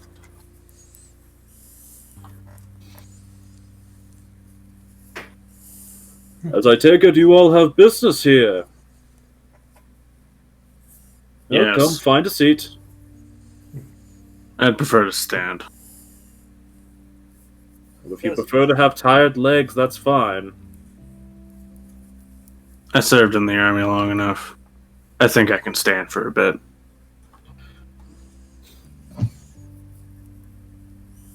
Indeed, You actually and one- watch as he does the just sort of head bobbing between shoulders, just like, I suppose that's how it'll be, type of expression. And indeed, the one to deliver the message is. And he just kind of holds a hand out to Brimstone. Very well. Well, Sir, I believe it was Sir Atarax. Mm-hmm. If you would please tell us for what it is you've come to invoke the presence of his Lord Grainum. Question, is the door closed? Yes, as soon as all of you get in here, any one of you could close the door behind you. Mm-hmm. And as soon as that door is closed, there's immediately a sense of this room is isolated from the outside world, it feels, almost. This room is sealed off. Good, just wanted to check. Mm-hmm. So when we all die in a few seconds, no one will know. None the wiser. Potentially. So do any of you sit down, or do you all just awkwardly stand around this giant table? Daisy takes it. Durinche will take a seat. Morgan would sit down.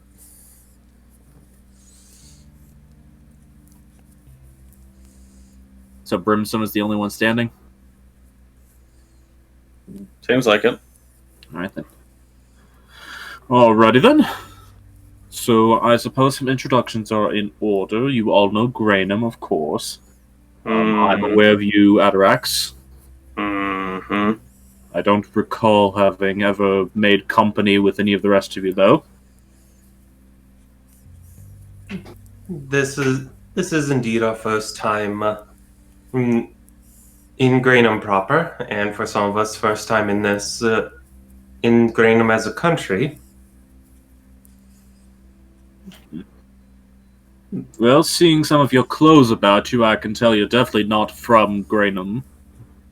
Though I hope you have made much use of our open border policy to make your way through and about as you please.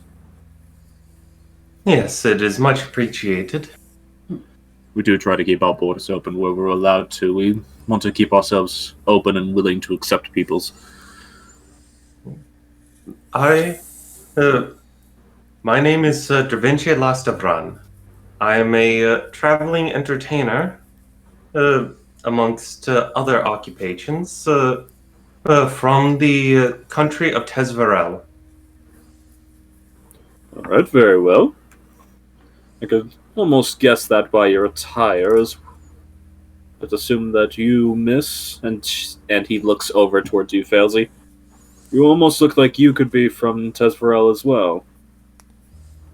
No. I am Felsi Zemotus of the Temple Zemotus. Oh, interesting. Your kind don't typically come this far. You're also typically more snaky, but fair enough.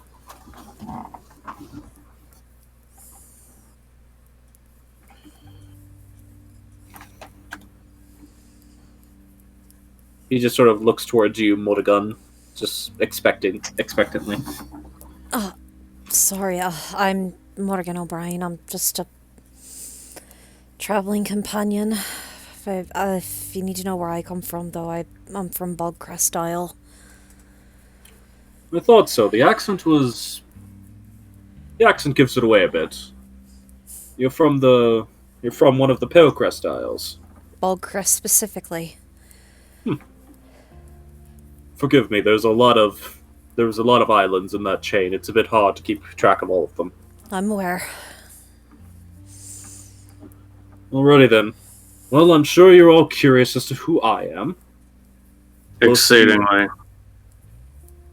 Brimstone, you're actually starting to get the sense that you recognize this person. If you want to make a history check, you can. Okay. There's something about his mannerisms and face that you feel is recognizable. You're like, I know I've seen this dude before, but I don't feel like he's ever been significant enough to remember him. Yeah, that's honestly it.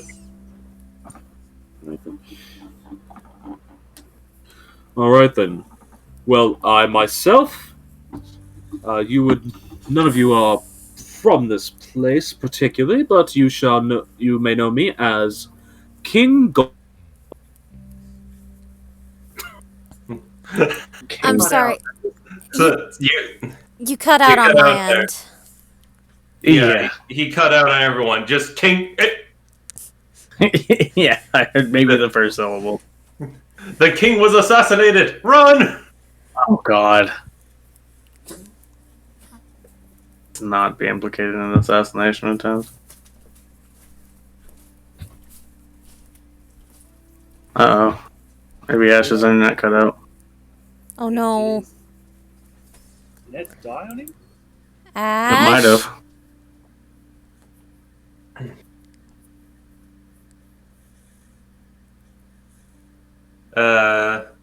Technical difficulties. Technical difficulties. The Live, internet is a everybody. wonderful thing, ain't it? Live, No, everybody. it's a wonderful thing monetized by companies greedily seeking every ounce of capital they can possibly gain. Because capitalism works, guys. Boy, ain't this the part that I did not miss? Technical difficulties. What just happened? Where did For you us? lose me? Because my computer just restarted itself. Yeah, for us, Oh, you just cut okay. out. You were giving introductions, and you said, "Well, my name is King," and it just cut off there. Yeah, like you got maybe the first syllable, and then Yeah, Yeah. It was almost like he was just assassinated out of nowhere, right there. Perfect. If I were more about the improvisation, that would be what happened. that would really suck. Graydon just stabs him and just looks at all of you. Oh no. No. Oh, that timing though. All right, let me get everything back up and running, and I'll get back into it. My name is King. Cuts right there. Narrator, and his name was not important because he died in 2 seconds. His name was not important because fuck the royalty. His name was not important because he was already dead. Nice. Omayo King Deru.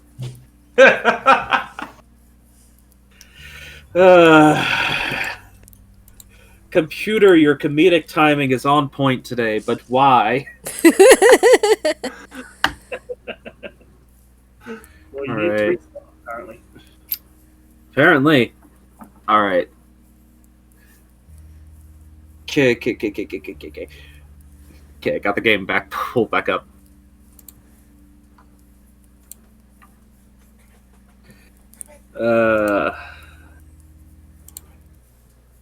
Well, that broke Roll20's audio as well. Nice. There we go. Alright, sorry about that. No worries. Shit like that But just yes. happens. But yes. My name is King Valorant.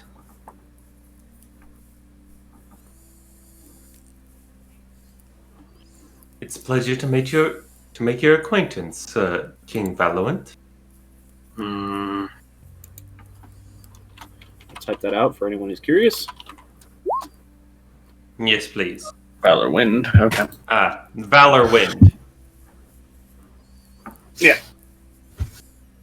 Yes. I am the King of Graynham. The sort of people's king, the hero king, as it were. I'm sure all of you know the legends. Mm-hmm. So, yes. Please, do inform me what it is you decided was so necessary to have an audience for this day.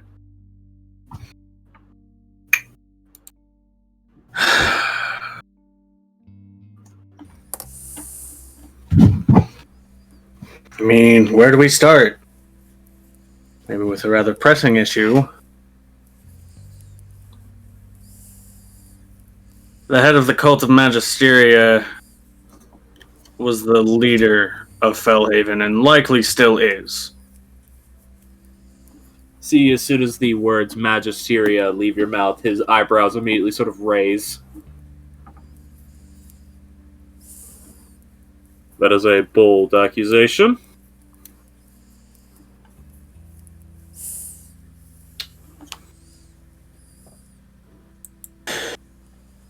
Well, I trust that you have some backing to stake this claim upon. considering that she's trying to raise the fucking thing under Fellhaven, which apparently she says is her father. Or actually, did she say that? This is actually me asking. She Yeah. mentioned her father, but it was never outright stated Okay. that Okay. So, Corvanus was that entity. It can be assumed, though. Cross-referencing what Morgan has said about hers, Yeah. about Arya, we can make that judgment. However, we don't have concrete proof of that statement. yeah. So, but okay. So, but we would know it's Corvanus under there. So, well, right on that. Considering she's trying to raise, You can still Corvanus. say it. It makes sense that you have that. Yeah, context.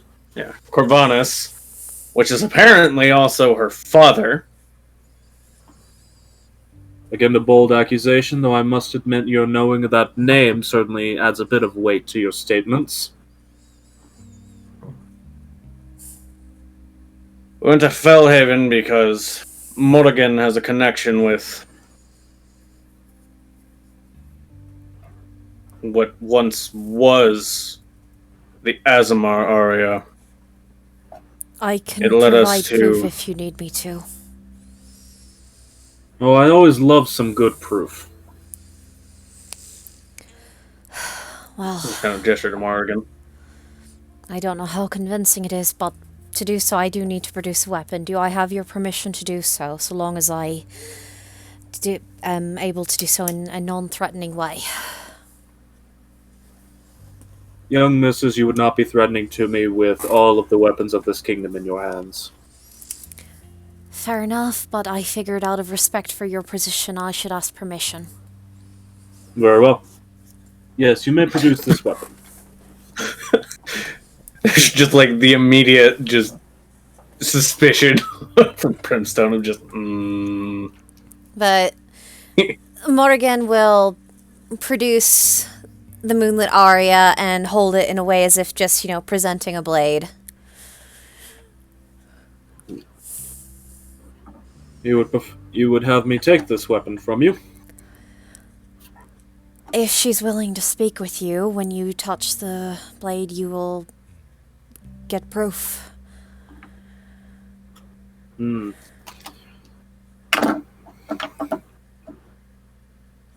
if you would, could you Before he can even finish the statement, Granum just sort of gently puts a hand on his shoulder. I trust these people. I suppose that honestly is the proof I should need. If Granum is trusting of you all, then that means your word is fairly infallible, but I will take this attempted proof. For as much as I do trust Granum's words, I love proof. Very well. And Morgan will change the way she's holding the sword out to him to be presenting the moonlit aria to him hilt first, as one is supposed to do properly with swords. Anything sharp, really. Yeah. Yeah, he has to actually stand up and walk around the table because you all are seated around a large... Well, she would have stood up to do that. I'm sorry, I thought I had said so. Oh, it's all good. Then he will take the blade in hand. He just sort of looks it over for a moment. The craftsmanship is fine, though I don't sense anything from it. Seems whatever within it is not willing to speak to me as of this moment. Someone may not have the power to. Yeah, potentially. Well, I still take you at your word, for Granum does as well. We do also have traveling companions from Valehaven that can produce more proof if desired. I was going to get to that. Yes, do continue your statement, and he hands the blade back towards... He hands the blade hilt first towards you again, Morgan. She'll take it and just let it disappear back into the... I think we established it's basically a crystalline-looking tattoo or something on the palm of her hand. Yeah. Whenever it disappears, it just sort of melts into water. Yeah. She'll dismiss it more or less. Yeah. Alright. Adarax, please continue your assessment of the situation. Arya's urgings brought us to Valehaven to rescue a young girl. Apparently she is an Azamar, and the re-emergence of Arya's power. And you speak of this as the Arya the Golden, I believe. As the legends of the ancient battle between gods and heroes from where my family acquired its name. Yes. Yes, sir. Very well.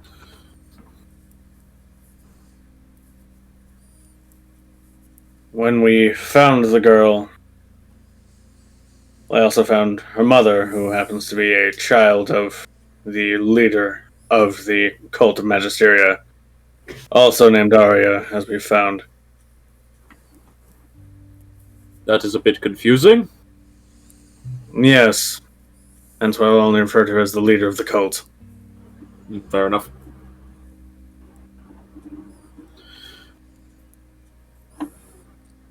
We thought we had her securely rescued, but the leader of the cult managed to steal her from us. And in doing so, we were drawn into the labyrinth beneath Valehaven. We thought it was to use the power of the young girl, Sonata, to disable the device that keeps Corvinus' power from permeating through the city of Valehaven, but as it turns out, she was only using that as a device, a distraction to draw us in to bring forth the Mad Titan from the labyrinth itself. I cannot say that I am aware of what you speak. this telling of mad titans and labyrinths. I know that the ruins upon which Fellhaven is constructed was the battlefield on which Corvanus was felled. But you speak of a labyrinth beneath it, and a titan. Do you know what this titan is? Not a damn idea. Other than maybe some relic of that battle. And the leader wanted him. Hmm. And she For- tricked us into bringing him out for her. For a bit more context, it appears that after the battle, that labyrinth was created to keep Corvanus's physical bones contained. And the Mad Titan was also trapped inside it, potentially an ally of Corvanus, as to my understanding of what the cult leader of the Cult of Magisteria has stated. Curious. The device was made to keep the effects of Corvanus' remains from causing those that would live in Fellhaven to descend into madness.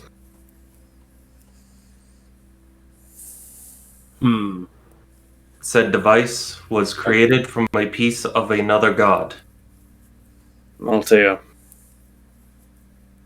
He's like looking between you all, just like seems to be a lot of stories going on here.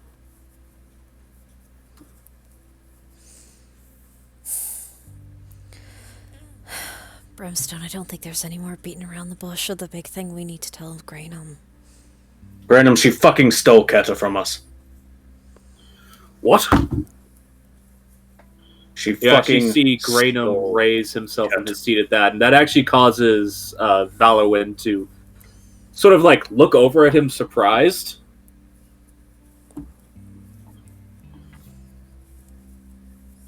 And the whole haze, the whole panic. The Mad Titan stole Keta. She has her now. I don't fucking know why. Hence why we chose to come here as swiftly as possible. The young girl made a deal to keep us safe, to give her and her mother a second chance that she would help the cult leader out to take the Mad Titan away.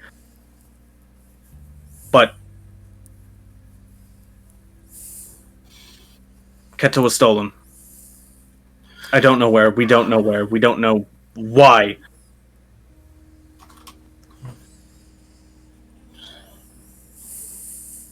This is not good. Not good at all. No. Grainham sort of lowers himself back into his seat. For a change, Valorwyn is actually being quiet.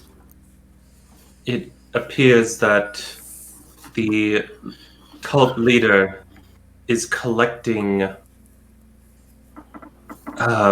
components for a ritual. She deliberately did not destroy the device.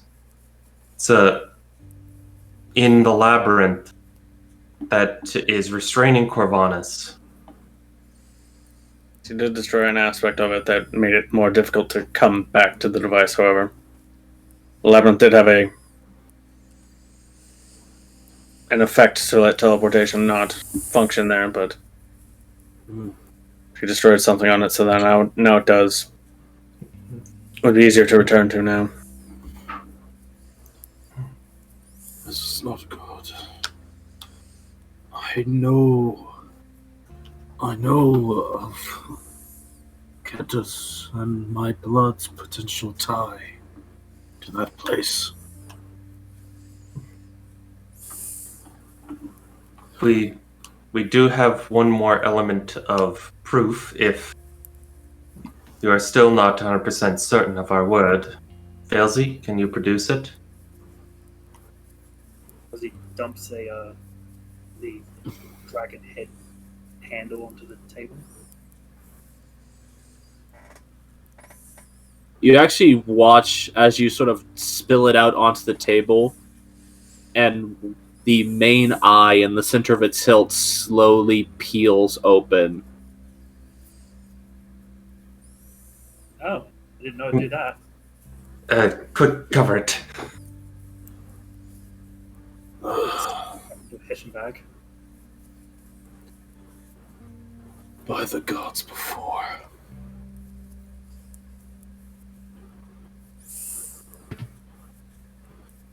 I never thought You I'd seem to get recognize back into those eyes. Oh.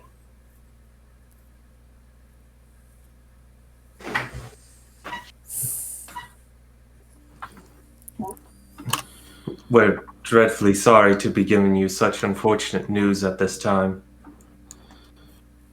I'm glad you came to us first. This is a lot to take in. I've only just, to some extent, restored myself.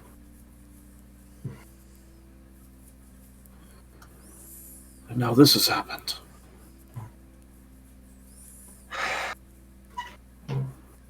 For reasons beyond simply familial ties, I owe Keta much. Though I do not even have the faintest of ideas of where to start. I do have at least an inkling.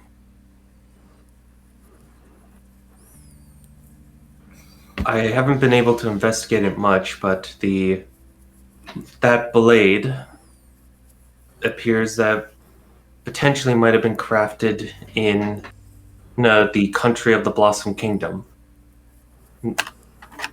Our next step would be to travel to the Blossom Kingdom capital and seek the aid try to seek the aid of Akari to see if we might be able to ascertain where this blade was created. Or who made it. You intend to seek the aid of the council? Da Vinci will just nod. I'd have a few connections in there. I'd assume you're a liar, but I've spoken to you already, and you seem to get yourself tied into things beyond you.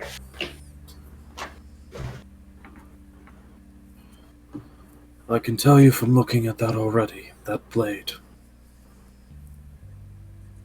That is a piece of Corvallis. Oh. Shit. I know not how it has been forged, but from looking in that eye, it's the same eye that I saw on the battlefields thousands of years ago. Okay, bad question. One of our compatriots has been stabbed with that blade. Not mortally, but enough to be debilitating.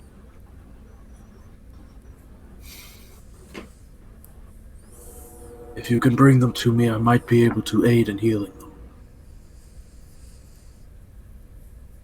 Alright. Better yet. And he looks over at King Valowind. I've had enough of you trying to keep me cooped up in here for your personal reasons. You're going to leave for a bit. You're going to tell your bloody advisors to do something about finding my granddaughter. Great-granddaughter. Sorry. Brain shut down for a second.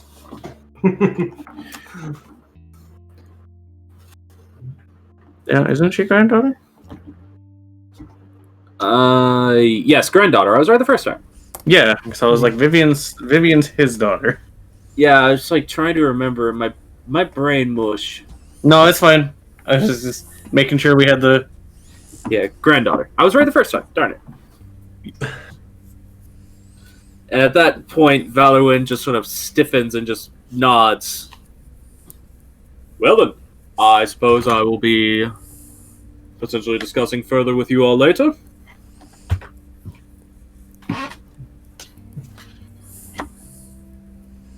All right then, no one has anything to say. Plus- I will make my way away. Brimstone's just like staring at him the whole time while he's walking out. I wish we could have made acquaintance under lighter times. That's fair. Fails is distracted, get enamored at the head that's now her granddad in a bag. Or at least a very small piece of him. Grandpappy? The little Grandpa. kid from Corpse Bride. Grandpa? Sorry, Tim Burton. You're going- nerd. That was the same So- thing I was thinking of, so I don't blame you. So what I'm hearing is that Failsy is going to end up stabbing her mom with her grandpa. Maybe. Anyway, All right then. Yeah, so at this point, Valorwin has left, and Graynham stands up and starts moving around the table towards all of you. Lead me towards your injured fellow. All right, let's go. We have two injured. The girl who inherited Arya's power has wounds. We shall guide you to them both. Yeah, Brimstone's already going. I assume you're talking while walking. Yeah. Morgan's staying quiet as they walk because she's trying her best not to blame herself for everything that's happened, and she knows if she opens her mouth, she's just gonna start blaming herself. Alright, yeah, that's fair. It's an understandable mindset. Before too long, you all make your way back out to the garden, through the garden, and to your cart. Yeah. Upon stepping inside, there is sort of a pause as pretty much everyone in there just looks towards you. Mm-hmm. Even Sonata, who has roused from her slumber at this point. Everyone? No. We have brought Graynham with us. So, everyone, if you may please introduce yourselves. We have time for that later. Right now, we got more pressing matters to attend to. Fair. Fair. Of course. I see the girl. He sort of makes his way towards Sonata, who's looks confused and a little alarmed to see this old man walking towards her. It's He's here to alright. help you, Sonata. Yeah, It's and alright. even Go ahead. Cadence is also sort of standing defensively with her. It's okay. He's just here to help. Don't worry, if he tries anything, I think I can take him.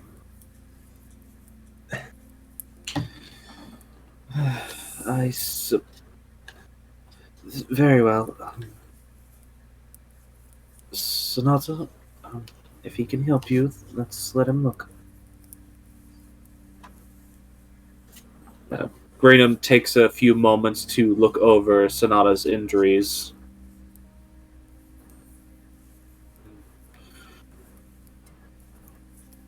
My touch can heal physical injury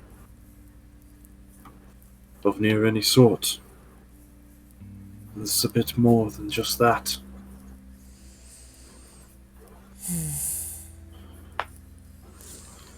He sort of like ushers you all towards the other side of the room as Cadence continues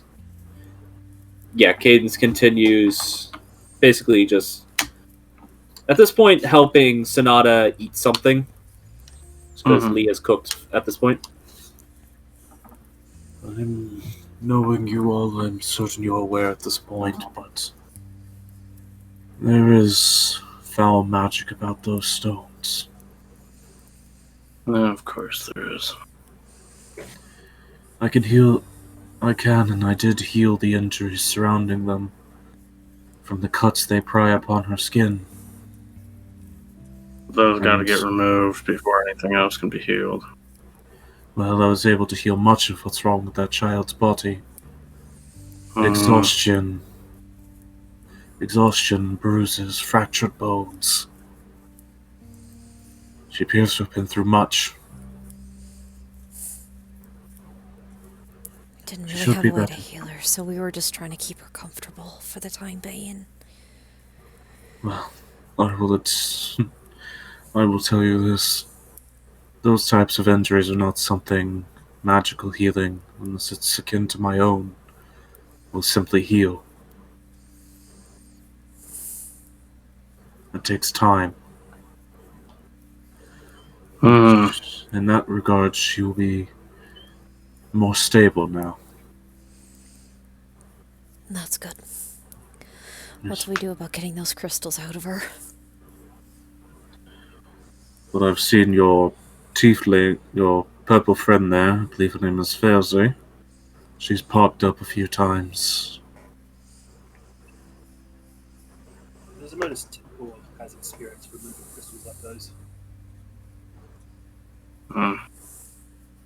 So we were intending on taking them until all of this happened. Very well. I'm also somewhat aware of items akin to what you carry. He sort of looks towards the bag where you have the pieces of the sword contained. Nothing like that in particular, but spirits trapped in items. I have seen things of that nature before come out of the Blossom Kingdom.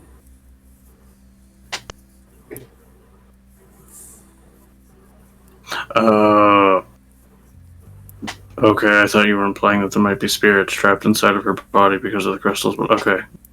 No. If you have a plan for that, then I recommend you continue its course. I will say that those crystals are reminiscent of the well springs. Mm. Brimstone, I know you're aware of them. Are all of you aware of the well springs? I might have heard my dad mention them a few times growing up. We are aware that of their existence, although only a few of us know anything detailed about them. Back when the first Great War happened, when we fought the forces of Magisteria and Corvinus back off of this continent, reclaimed it for our own, they did not leave silently. The land was not left green as it is now. It was corrupted and malformed. The wellsprings are our result of being able to push that corruption back into small pockets, pressing that magic back into elsewhere until only a small vent to keep the pressure from exploding outwards exists. That brings up something that's a bit concerning, then. What's that? What happens if a wellspring dries up? Doesn't produce magic anymore. You see his brow furrow slightly as he thinks. That could mean a few things. One, someone has been able to pull the entirety of that piece of elsewhere out of its realm and concentrate it down. Or someone abused that power. Someone abused that power so much that Magisteria fled from them. I know all of you have some knowledge of what elsewhere is. Yes. Magic bullshit.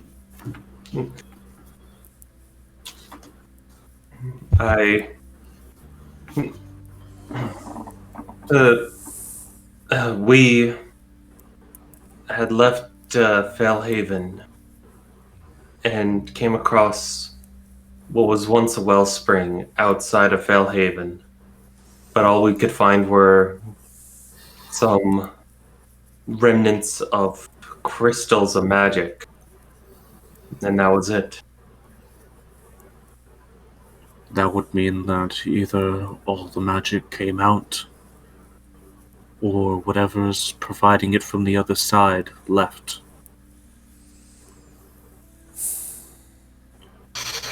I mean, considering it was close to Fellhaven. The land was not corrupted, though. Not that we're aware of. It would be very apparent. Then, no. And that would mean that he sort of glances back towards Sonata and the crystals. Potentially they found some way to condense it. Or it is the option I said before. They drew too much, and the force of elsewhere itself pulled away from them. Either way, we have on good word that at least to get those crystals removed, they can do so at the Zamodus Temple. She just kind of gives a sad but a thankful smile over to Failsy. I suppose I shouldn't be too surprised. The people of the Zamodus Temple have always had a tie with Magisteria's magic. They're able to bend it far more than any other people of this land can. That's always been a cause for concern. But they've never shown a hand to state that they would be against us. They're good people there. They may be a little odd, but they're good people. You're Such, they're not. such is the way with cultural differences. From our scouts, I've been hearing stirrings of changes in the sands, though. There's been an upsurgence of wild magic. Yeah. We were there. Uncontrolled. We were there when someone tried to take over the Zamodus Temple. Successfully. They didn't even get through the gate.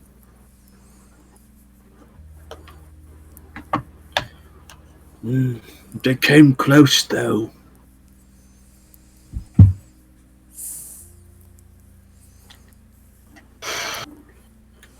We helped hold them off and, well, didn't work. They didn't get past the gate like was said.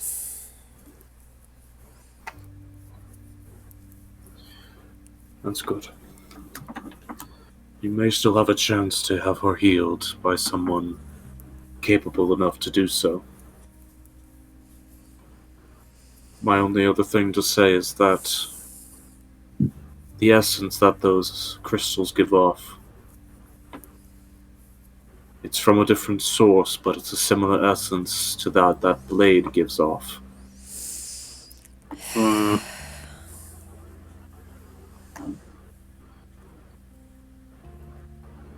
So if you can find whoever made that blade, they might also be able to remove those crystals. If you believe time is of the essence and that you must venture directly to one as opposed to the other.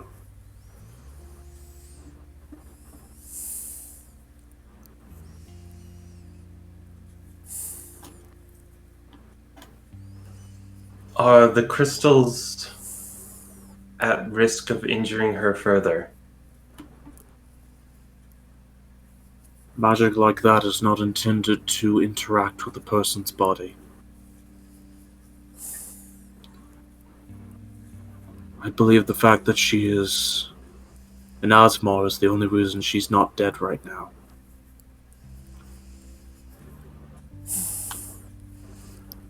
Is there anything we can do to help keep her from getting worse until we can find someone who, or something that can remove them? She doesn't seem magically inclined. Not as of this moment, at least. But ensuring that she is not using magic, and frankly not around magic, might be of assistance. Those stones are giving off the essence of the god Magisteria herself.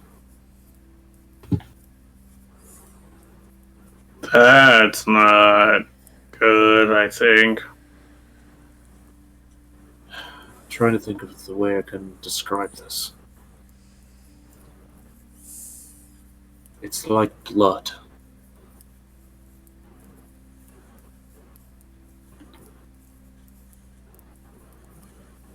Magisteria is the god of elsewhere.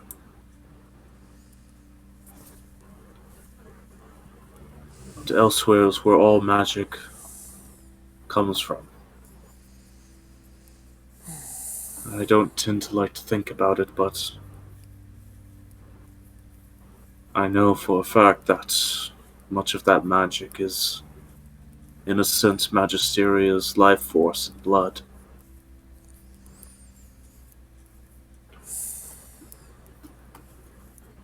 It's not quite the same. That's more physical, whereas that, he just looks towards the bag again. That's more spiritual. I just think it's something to keep in mind.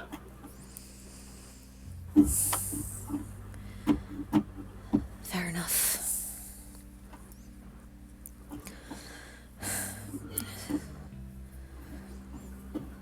You mentioned someone else was injured. Where are they? Is Elway even here? You don't currently That's a- see her. That's a good question. She does tend to be.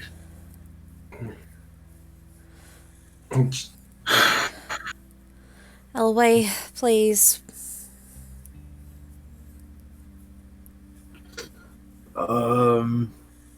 She stepped out of the cart a little while ago. She For She Pete's did? sake. Oh, so yeah. Yeah, She said she wanted to get fresh air. that's fair. Alright, hopefully she's just in the garden. I'll step out and see if I can find her. Okay. Alright, so you head out of the cart. Yep. Alright then. Heading out of the cart and taking a glance around. Go ahead and make a perception check for me. Okay. 12. Alright. That's out. Gotta give Madam Elway disadvantage for this.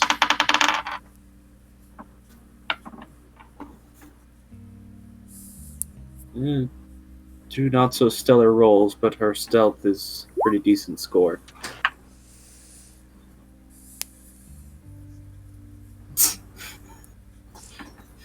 Elway, sweep, sweep, sweep, sweep, sweep. Like you're trying to chase out a cat.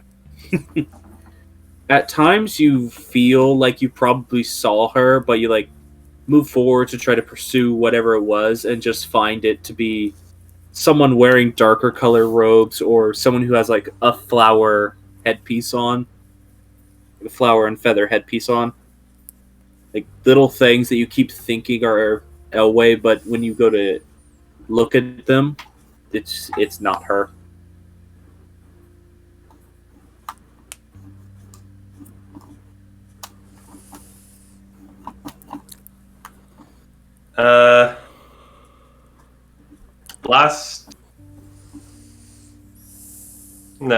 Last ditch effort. Da Vinci is going to. I then want you to make a wisdom saving throw. Oh, okay. A 6. Boo. Oh, yikes. Ah! Ah! You. You're ever so easy to frighten. Well, you don't expect someone to be just suddenly appearing behind your back. You walked right past me. I was sitting on that bench over there, and you walked right past me. I'm sorry. Just. Do you mind coming back to the cart? We might have someone who can help heal you a bit. If you think so. Anything's worth a try, right? I suppose. I will remind you, I cannot necessarily let my nature be known to those of this place. I understand.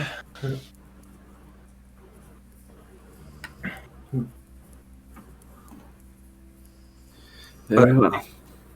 We trust him.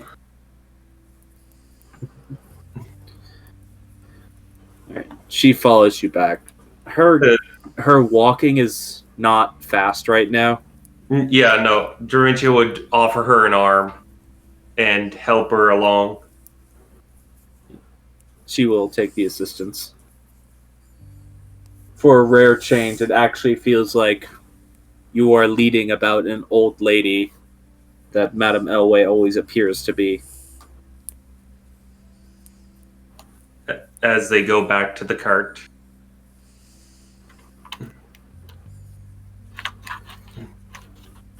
Ben, rest. Help me snip her out. Bork, She's up- bork. Bork, bork, Bjork, ork, bork. Orc, Liam. Someone say my name, my race. Someone mentioned about orcs. I'm the only orc in a current 20-mile radius, I think. Lee has that innate sense of if there are other orcs nearby. He just doesn't recognize it. I don't smell the musk. Okay. Yeah, you lead it Madame Elway back. Yep. Just open the cabin and just see the destruction that Failsy has caused in searching. Yep. By the way, in the time you were away doing that, because that took you a while to do, Lee had served up everyone tea or just general drinks. Just something to help keep everyone's nerves down. Some nice calming tea while Failsy viciously brushes books off the top of bookshelves. Just the normal things that happen in this cart. Morgan going behind Failsy, putting him back. Yep. There is a rather interesting thing that happens when Elway steps back into the cart. Uh-oh. Which is that Granum drops his cup.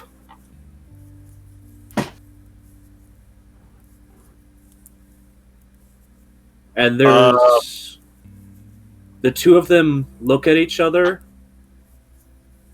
and you just see sharing between them this look of recognition and shock. Okay, please don't kill each other. And you just hear just stuttering out of Graynham's mouth, just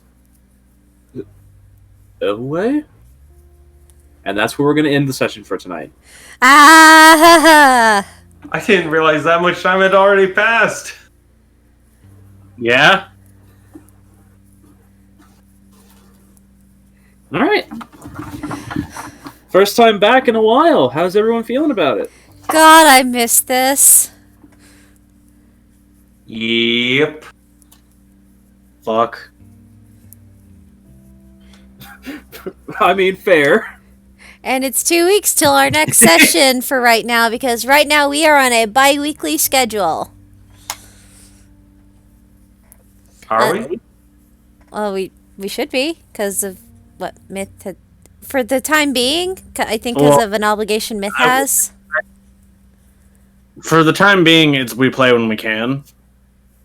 Ideally, I should only have one more instance of my obligation before we can do it every week. But For the time being... that's what I thought.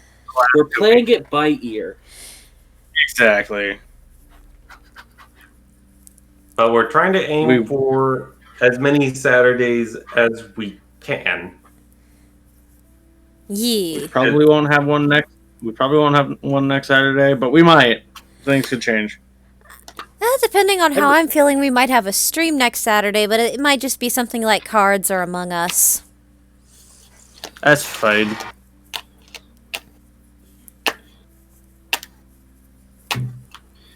Alright, well. You guys seem to be happy to be back at least, even if Myth's reaction was fuck. Well, mostly because of the end of, oh no, don't kill each other. Please no kill. Please no. Okay. Please don't fight each other. I don't think you will, but if you guys want to make a leaving off insight check, one of you, I will allow it. Who wants to do it? I have a 5. Brimstone is more concerned about other things and is not good at reading people right now. Fair enough. I think you might have the best insight of the group. Yeah, probably. It would also be fitting since Stravince is the one escorting Elway, so he gets a close view of Elway as well as Graynham. Yeah. Yeah. Yeah, Alright. that makes sense. Yeah, we'll pick back up next week. Oh boy. I always get worried every time I make a roll. You should be. This is D&D. It's either they're gonna Losing fight, is always an option. or they're gonna bang. Well, we'll have to wait 2 weeks and see. Yay. Okay, and I don't... Ash, do you want to announce some things, or are we good to go? Like, because the other thing I do plan to want to stream that. It's just if you're ready to announce that or not will determine if I say a day and time for when we can eventually get to it. I'll go ahead and make the announcement, though it's still tentative about when we'll be starting. Fair enough. Alrighty then. So, while as it currently stands, we do not know when this will be picking up, our previous time slot, Thursday, starting at 7 p.m. EST, I think is our time slot. Yes. That's when it usually starts, huh? Yes, Yep. 7 p.m. EST, when we previously played Scattered Realms. Most of us still have that time slot free on a weekly basis. So, rather than leave that time slot unfilled by D&D, we're going to do what every sane nerd is going to do, and try to fill it with something else D&D related. We don't currently know when it's going to start, but we'll keep you updated as to what's going on with it. There will be a... trying to think of the best way to describe this. A thing. An homage to corny sci-fi Ghostbuster private investigation type shows, simply known as Project Ada. Yee. Yeah. More will be revealed as we get closer to its start. But I'm looking forward to it. It's definitely going to be a different sort of D&D. That it is. And I Yeah. think as of right now, we're at least as of right now with the planning and everything, there's only going to be 3 players on the regular. 3 players on the regular. I wouldn't mind finding another regular player, but we'll have to see how that goes. I mean, we've got Fair. people on the server we could ask, and if not, I could ask some friends who are Anyway. D&D starved. Yeah. Anyway. Okay. That so is all there is to that announcement. okay. So with Typical. that, with that being said, Thursday slot possibly opening back up on this channel. Does anybody else have anything they'd like to say or shill before we have our little sign off? Ah, Nah. that was all. Screech. Nothing? No, Avoid no Becca. screech. Just ah. Fair enough. No, the void wants you to go the fuck away. Don't talk to me. Okay. Anyway, if you enjoyed our return to the Scattered Realms tonight, we would very much like to have you here again in 2 weeks' time on Saturday as well. We will be trying to start the new day and time for this at 8 p.m. 8 p.m. EST on Saturdays, when and where we can play. And we're hopefully this will be a lot more consistent for timing. We're still flying by the seat of our pants, people, but we're making it work. We're making it work. Listen, our pants will never be strapped down. No. But yes, if you did enjoy, please come join us again on this same channel in 2 weeks' time, on Saturday at or around 8 p.m. EST for what will be session 54 of the Scattered Realms. We'll get to see what this cliffhanger leaves off on. Yee! Yay. All right. Bye, everybody. Oh boy. Well, time to chug hard cider. Good night, everybody. We'll see you in 2 weeks. Snort, snort, snort.